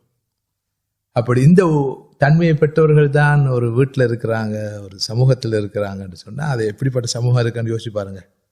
ஏன்னா அதனுடைய முன்னுரிமைகள்லாம் மாறிடும், ப்ரியாரிட்டிஸ் எல்லாம் மாறிடும், எல்லாம் சின்ன சின்ன விஷயங்களாக போயிடும், பின்னாம் பெரிய விஷயங்களாக பார்க்கப்பட்டவை, கேட்கப்பட்டவை. கல்புன் வஜில், அல்லாஹ்வை நினைச்சு அஞ்சு பயப்படுற உள்ளம், அல்லாஹ்வுடைய வசனங்கள் ஓதி காண்பிக்கப்பட்ட நடுநடுங்கிற உள்ளம். இந்த தன்மை நம்மகிட்ட இருக்குதா? குர்ஆன் ஓதப்பட்டு கொண்டிருக்கு, நம்ம பேசி கொண்டிருப்போம், பயம் போய் கொண்டிருக்கும், நம்ம சிரிச்சு கொண்டு இருப்போம். ஏண்டா நம்மளோட உள்ளம் அல்லாஹ் காப்பாற்றணும், அது என்ன உள்ளம்னு பிறகு பார்ப்போம். அப்படி இருந்தா, அப்படி இல்லை, எப்படிப்பட்ட ஒரு நிலையிலேயும் தக்ஷைரு மின்ஹு ஜுலூதுல்லதீன யக்ஷௌன ரப்பஹும், அல்லாஹ்வை அஞ்சி பயப்படுகிற அவர்களுக்கு குர்ஆனுடைய வசனங்கள் ஓதி காண்பிக்கப்பட்டால் மயிர் சிலிர்த்து விடும். எப்படி அப்படித்தானே சொல்லுவோம், சிலிர்த்து விடும். அவர்கள் அஞ்சி பயந்து கண்ணீர் வடித்து அழுது தலை குப்புற விடுவார்கள். யஹ்ரூன லில் அதகானி, குர்ஆன் சொல்லுது, அவர்கள் அப்படியே தலை குப்புற விழுந்து யஸீதுஹும் குஷூஆ, அவர்களுடைய பயபக்தி கூடிக்கொண்டே போகும். இப்படி வாழ்க்கையில் அவ்வப்போது வரும், வந்துட்டு போகும் நான் நினைக்கிறேன். ஆனால் அது தொடர்ந்து ஓரளவாவது இருக்குதா? அந்த நிலை வந்தால் வாழ்க்கை எப்படி இருக்கும் என்றதை நம்ம செஞ்சு பார்க்கணும். கல்புன் வஜில். அடுத்த தன்மை கல்புன் முத்மைன், கல்புன் முனீப், கல்புன் வஜில். அடுத்த தன்மை கல்புன் சலீமுடைய முக்கியமான அடுத்த அடையாளம், அறிகுறி என்ன? கல்புன் லையின், சாஃப்டான உள்ளம். இந்த கல்புன் சலீம் மென்மையான உள்ளமாய், இலகிய உள்ளமாய் இருக்கும். மென்மையான உள்ளம், இலகிய உள்ளம். ஹார்டான உள்ளமா இருக்காது, ரஃப்பான உள்ளமா இருக்காது, கடுமையான உள்ளமா இருக்காது, இறுக்கமான உள்ளமா இருக்காது, இறுகிய உள்ளமா இருக்காது. எப்போதும் ரொம்ப சாஃப்டான உள்ளமா இருக்கும். தக்ஷேரு மின்ஹு ஜுலூதுல்லதீன யக்ஷௌன ரப்பஹும் ثم தலீனு ஜுலூதுஹும் வகுலூபுஹும் இலா திக்ரில்லாஹ். சூரா ஜுமருடைய 23வது ஆயத்தில் அல்லாஹ் சொல்றான், எப்படி அந்த உள்ளங்கள் மென்மையான உள்ளங்களாக இருக்கும், இலகிய உள்ளங்களாக இருக்கும். உண்மையான ஒரு மூமினுடைய உள்ளம், இந்த கல்புன் சலீமை பெற்ற மனிதனுடைய உள்ளம் எப்போதும் ரொம்ப சாஃப்டான, மென்மையான, மிருதுவான உள்ளமாக தான் இருக்கும். இதன் அடியாக இன்னொரு அடையாளம், இன்னொரு அறிகுறி, இன்னொரு தன்மையும் இருக்குது. இந்த கல்புன் சலீம் கல்புன் ரஹீம் ரவுஃப், அன்புள்ளம், அன்பும் கிருபையும் கொண்ட உள்ளம். எப்போதும் அடுத்தவர்களை பார்த்து இரக்கப்படக்கூடிய, அடுத்தவர்களுடைய துன்பங்களை கண்டு மனம் இலகக்கூடிய அன்பும் கிருபையும் கொண்ட உள்ளம். وجعلنا في قلوب الذين اتبعوه رأفة ورحمة. உண்மையான மூமின்களுடைய உள்ளத்தில் நாம் ரஃபாவையும் ரஹ்மாவையும் ரஹ்பானியத்தன் இப்ததஊஹா, ரஃபாவையும் ரஹ்மாவையும் அன்பையும் கிருபையையும் நாம் அவர்களுடைய உள்ளத்திலே ஏற்படுத்துகிறோம். மூமின்களுக்கு அல்லாஹ் கொடுக்கிற மிகப்பெரிய ஒரு அருள் தான் இந்த அன்பு. இப்போ இன்றைக்கு உள்ளத்துல மனிதர்களிடம் இந்த அன்பும் கிருபையும் இருக்க முடியாது, இந்த லவ்வும் இந்த மர்சியும் இருக்க முடியும் சொன்னா உலகத்தில் இவ்வளவு பெரிய அநியாயம் எல்லாம் நடக்குமா? இப்படி மக்களை கொள்ளுவானுவலா? கொள்றத உலகம் பார்த்து கொண்டு இருக்குமா? அப்போ அதெல்லாம் போயிடுச்சு. ஏண்டா எங்க ஈமான் இல்லையோ அங்க கல்புன் சலீம் இருக்காது. கல்புன் சலீமை பெறாதவன்ட்ட நாம் இந்த தன்மைகளை எதிர்பார்க்க முடியாது. அவன் தன்னுடைய சுயநலத்துக்காக எதையும் செய்வான். அவனிடம் ஈவு, இரக்கம் அதெல்லாம் இருக்காது, இருக்க முடியாது, எதிர்பார்க்க முடியாது. அடுத்தது கல்புன் ஹாஷியா, அங்கு பயந்து நடுங்கும் உள்ளம் என்று சொன்னோம். இங்க சொல்றோம் கல்புன் ஹாஷிஉன், பயபக்தி உள்ள உள்ளம், பயபக்தி கொண்ட உள்ளம். எப்பயும் உள்ளத்தில் ஹுஷூ என்ற பயபக்தியை கொண்ட உள்ளம். அலம் யஅனி லில்லதீன ஆமனு அன் தக்ஷா குலூபுஹும் லிதிக்ரில்லாஹ் வமா நஸல மினல் ஹக். சூரா அல் ஹதீதுடைய 16வது ஆயத். அப்போ உண்மையான ஈமான் கொண்டவர்களுடைய உள்ளம் பயபக்தியோடு இருக்கும் இந்த நேரமும். நீங்க திரும்ப ஒரு முறை பாருங்க, ஒரு உள்ளம் கல்புன் முத்மைனாக இருந்து, கல்புன் முனீபாக இருந்து, கல்புன் வஜிலாகவும் இருந்து, கல்புன் லயீனாகவும் இருந்து, கல்புன் ரவுஃப் ரஹீமாக இருந்து, கல்புன் ஹாஷியாக இருந்தா உண்மையிலே விலாயத்தை பெற்ற மனிதனாக தான் இருப்பார். ஒரு வீட்டில் அப்படிப்பட்ட ஆட்கள் இருப்பாங்கண்டா, ஒரு ஊரில் இருப்பாங்கண்டா, ஒரு சமூகத்தில் இருப்பார்கள் என்றால் எப்படி இருக்க முடியும்? கொஞ்சம் யோசிப்பாருங்க. இந்த நிலையை உருவாக்குறது தான் தீனுடைய நோக்கம், தர்பியாவுடைய நோக்கம், தஸ்கியாவுடைய நோக்கம். அப்படி இல்லாமல் நான் ஒரே திரும்ப தான் சொல்லுவேன், வெறும் ரிச்சுவல்ஸுக்காக அல்லவே அல்ல. இதுகளை நாம் எப்படி கொண்டு வர்றதுன்றது தான் நமக்கு முன்னாடிக்கு சேலஞ்சிங் டாஸ்க். நம்மில், நமது குடும்பத்தில், நமது பிள்ளைகளில், அன்றைய அயலவரில், எல்லா மனிதர்களையும் இந்த தன்மையை கொண்டு வர்றது எப்படி? இது எவ்வளோ பெரிய எக்ஸசைஸ், எவ்வளோ பெரிய ஒரு பணி. இன்னைக்கு எல்லாரும் இதுதானே தேவை, வேற என்ன தேவை? இதுதான் தேவை, பயபக்தி கொண்ட உள்ளம், அந்த தன்மை. அடுத்தது கல்புன் அழகி சக்கீனா, மாஷா அல்லாஹ். இந்த முத்மைன் மாதிரி இன்னொரு மேலதிக பண்பு. முத்மைனுண்டாவே அமைதி அடைந்த ஆத்மா தானே, இது சக்கீனாவை பெற்ற ஆத்மா. சக்கீனாவை பெற்ற ஆத்மா அது அமைதி அடைந்த ஆத்மாவுக்கு கிடைக்கிற மற்றும் ஒரு தர்ஜா. அதையும் கடந்தது சக்கீனா என்பது. அந்த அமைதி என்ற நிலையும் கடந்தது சக்கீனா. அதை எப்படி இந்த மொழிபெயர்க்கிறது, ட்ரங்கிலிட்டி என்று ஆங்கிலத்தில் மொழிபெயர்ப்பார்கள். அது சாதாரண பீஸ்ஃபுல் மைண்ட் அல்ல, அதையும் கடந்த மைண்ட். அது கொஞ்சம் ஆழமான விஷயம். இந்த சக்கீனா என்ற அந்த அந்த அமைதி, அந்த நிம்மதி, அமைதி அல்ல நிம்மதி, அந்த நிம்மதி நிச்சயமாக மூமின்களுக்கு கிடைக்கக்கூடியது. மூமின்களே இந்த கல்புன் சலிமை பெற்றோர்கள் கிடைக்கக்கூடியது. ஆனால் உங்களுக்கு ஒரு கன்ஃபியூஷன் வரும், கல்புன் முத்மைனுக்கும் கல்புன் அலைஹி சக்கீனாவுக்கும் என்ன வித்தியாசம் உண்டு? அது அனுபவிச்சு தான் பார்க்கணும். அது முத்மைனையும் கடந்த உண்டு, முத்மைனையும் கடந்த உண்டு, அமைதியை கடந்த நிம்மதி. அந்த நிம்மதியை ஒருவர் கல்புன் சலீமையும் கல்புன் முத்மைனையும் பெற்று கல்புன் அலைஹி சக்கீனாவையும் பெற்றுவிட்டால் அவருக்கு எல்லாமே சமமாக தான் இருக்கும். எந்த பிரச்சனையும் இருக்கார். பசியில் இருந்தாலும் அவர் முத்மைனாவும் இருப்பார், சக்கீனாவோடு இருப்பார்.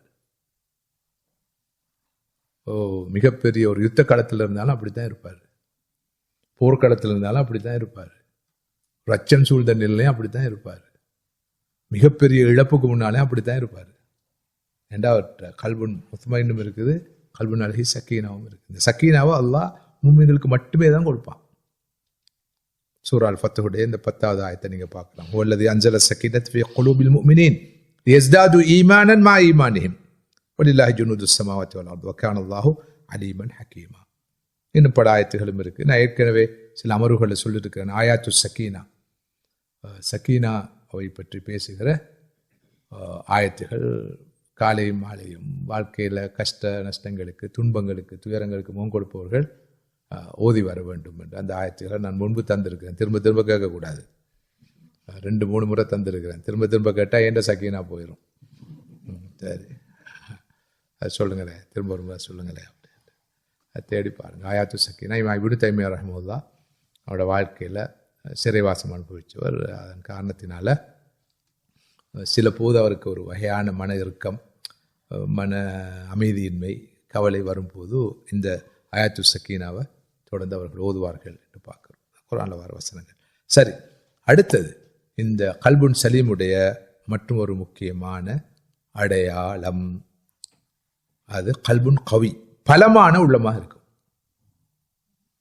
அப்ப பிழையா வழங்கிடுவானோ கல்புன் லையின், ரொம்ப இலகிய உள்ளம், கல்புன் ரவுஃப் ரஹீம், அன்பு கொண்ட உள்ளம், கிருபையான உள்ளம், எனவே நோஞ்சான உள்ளம் என்று பிழையா வழங்குகிறோம். எஸ், அது கல்புன் முத்மைன், கல்புன் வஜில், கல்புன் முனீப், கல்புன் லையின், கல்புன் ஹாஷா, கல்புன் முனீப். அது ஆரம்பத்தில் சொல்லிட்டேன். எல்லாமாக இருந்தாலும் கல்புன் கவி, அல்லாஹ் தஆலா கல்புன் சலீமை பெற்றவர்களுக்கு உள்ளத்தில் உறுதிப்பாட்டை கொடுப்பான். ஏன்னா அந்த உறுதிப்பாடு இல்லைண்டா, மனதில் தைரியம் இல்லைண்டா, மனதில் ஓர்மை இல்லை என்றால் அந்த உள்ளம் அமைதியாக இருக்காதே. கல்புன் கவியாக ஸ்ட்ராங் உள்ளமாக இருந்தால் தானே எந்த பிரச்சனைக்கு முன்னாலும் அது சலனம் இல்லாமல் இருக்கும், சபலம் இல்லாமல் இருக்கும், குழப்பமடையாமல் இருக்கும், அமைதியாக இருக்கும். ஸோ எனவே பலமான உள்ளம், பலமான உள்ளம் ஒருவர் பெற்றிருப்பது அவர் கல்புன் சலீமை பெற்றிருக்கிறார் என்பதை காட்டும். அதுதான் நமது இலக்கு. சூரா அல் கஹ்ஃபுடைய 14வது ஆயத்தை நீங்க பார்க்கலாம்.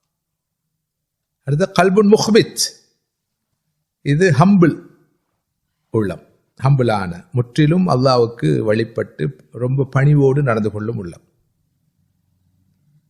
அல்லாஹ்வுக்கு முன்னால் ஆணவம் இல்லாமல், அகங்காரம் இல்லாமல் நடந்து கொள்ளும் உள்ளம். சூரா அல் ஹஜ்ஜுடைய 54ஆம் வசனத்துடைய விளக்கத்தை பார்த்தீங்கன்னு சொன்னால் அதை புரிஞ்சு கொள்ளலாம். ஆக அல் குர்ஆன் ஒளியில் பார்க்கின்ற போது கல்புன் சலீம் என்ற தூய்மையான ஆரோக்கியமான உள்ளம் குறைந்தபட்சம் 9 தன்மைகளை கொண்டது. முதலாவது கல்புன் முத்மைன், அமைதியான உள்ளம். 2வது கல்புன் முனீப், அல்லாஹ்வை முற்றிலும் நோக்கிய உள்ளம். 3வது கல்புன் வஜில், பயந்து நடுங்கும் உள்ளம். 4வது கல்புன் லையின், மென்மையான இலகிய உள்ளம். 5வது கல்புன் ரஹீம் வ ரவுஃப், அன்பும் கிருபையும் கொண்ட உள்ளம். ஆறாவது கல்புன் ஹாஷே, பயபக்தி கொண்ட உள்ளம். அடுத்தது கல்புன் கவி, பலமான உள்ளம். அடுத்தது கல்புன் முஹ்பித், முற்றிலும் வழிபட்டு பணியும் உள்ளம். கல்புன் அலஹி சக்கீனா, இடையில விடுபட்டுட்டு சக்கீனா எனும் நிம்மதியை பெற்ற உள்ளம். இந்த தன்மைகளை பெற்ற உள்ளம் தான் கல்புன் சலீம். தஸ்கியத்து நஃப்ஸுடைய நோக்கம் இந்த எல்லா வகையான தர்பியா, தஸ்கியா, அமர்வுகள் அனைத்திற்கு பின்னாலும் இருக்கிற நோக்கம் இந்த தன்மைகளை கொண்ட, இந்த பண்புகளை கொண்ட பக்குவத்தை பெற்ற கல்புன் சலீமை பெற்றுக்கொள்கிறார். அப்போ கிட்டத்தட்ட 21 வருஷமா பேசியிருக்கிறோம் இல்லையா? அப்படித்தானே சொன்னீங்க, 21 வருஷம். இப்போ யார் யார் கல்புன் சலீமை பெற்றிருக்கிறோன்றதுதான் முக்கியமான கேள்வி. குறைஞ்சபட்சம் அதை நோக்கி பயணிப்பதற்கு, நெருங்குவதற்கு முயற்சிக்க வேண்டும். அவ்வளோதான் நமக்கு சொல்லலாம். சரி, இப்போ கல்புன் சலீமையும் அதனுடைய முக்கியமான தன்மைகளையும் குர்ஆனுடைய ஒளியில் நாம் பார்த்துருக்கிறோம். இப்போ அடுத்து நாம் பார்க்க வேண்டியது கல்புன் மரீத். அதுக்கு அடுத்து நாம் பார்க்க வேண்டியது கல்புன் மையத். இதுவரை கலந்துரையாடிய கல்புன் சலீமுடைய தன்மைகள் நம்மிடம் இருக்கின்றனவா இல்லையா, இந்த ஒவ்வொரு தன்மையும் எந்த அளவு இருக்கிறது என்பதை நாம் கண்டிப்பாக முஹாசபா செய்யணும். அந்த வகையில் ஹோம் ஒர்க் முக்கியமானது.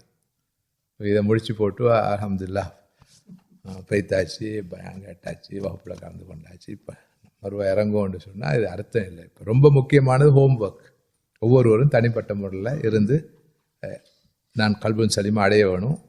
குறைந்தபட்சம் இந்த 9 தன்மைகள் நம்மிடம் இருக்குதா இல்லையா, அந்த ஒவ்வொரு தன்மையிலும் உள்ள குறைபாடுகள், கோளாறுகள் என்ன, அதை எப்படி நாம் வளர்த்து கொள்வது என்பது சம்பந்தமாக தீவிர ஆர்வம் காட்டணும். ஏன்னா நமக்கு இப்போ மெசேஜ் கிடைச்சிட்டு, முந்தி சொல்லலாம் நமக்கு இதெல்லாம் தெரியாது என்று, தெரிஞ்ச பிறகு நாம் எப்படி இருக்கிறது. எனவே அந்த இடத்துல கட்டாயம் பொறுப்பு சொல்லணும். அடுத்ததாக நாம் பார்க்க போவது அல் கல்பு அல் மரீத், நோயாய்ப்பட்ட உள்ளம். இந்த நோயாய்ப்பட்ட உள்ளத்துடைய தன்மைகள் என்ன, பண்புகள் என்ன, அவை நம்மிடம் இருக்கின்றனவா இல்லையா, இருந்தால் களைவது எப்படி, குறைந்தபட்சம் குறைத்துக் கொள்வது எப்படி என்று சொல்லி நாம பார்க்கலாம். எஸ், இன்னும் 5 நிமிஷம் தான் இருக்குது. அதனால நாம் என்ன பண்ணுவோம், இப்போதைக்கு இந்த கல்புன் சலீம் என்ற அந்த பாடத்தோட இன்றைய பாடத்தை நிறைவு செய்வோம். இன்ஷா அல்லாஹ் நாளைக்கு கொஞ்சம் நேரத்தோட வந்தீங்கண்டா, 10:30 மணிக்கு இருந்தீங்கண்டா, இன்றைக்கு ஒரு 15-20 நிமிஷம் தாமதமாக தான் ஆரம்பித்தோம். 10:30 மணிக்கு நீங்கள் வர முடியும் என்று இருந்தால் இன்னும் கொஞ்சம் அதிகமான விஷயங்கள் நம்ம பார்க்கக்கூடியதாக இருக்கும், கலந்துரையாடக்கூடியதாக இருக்கும்.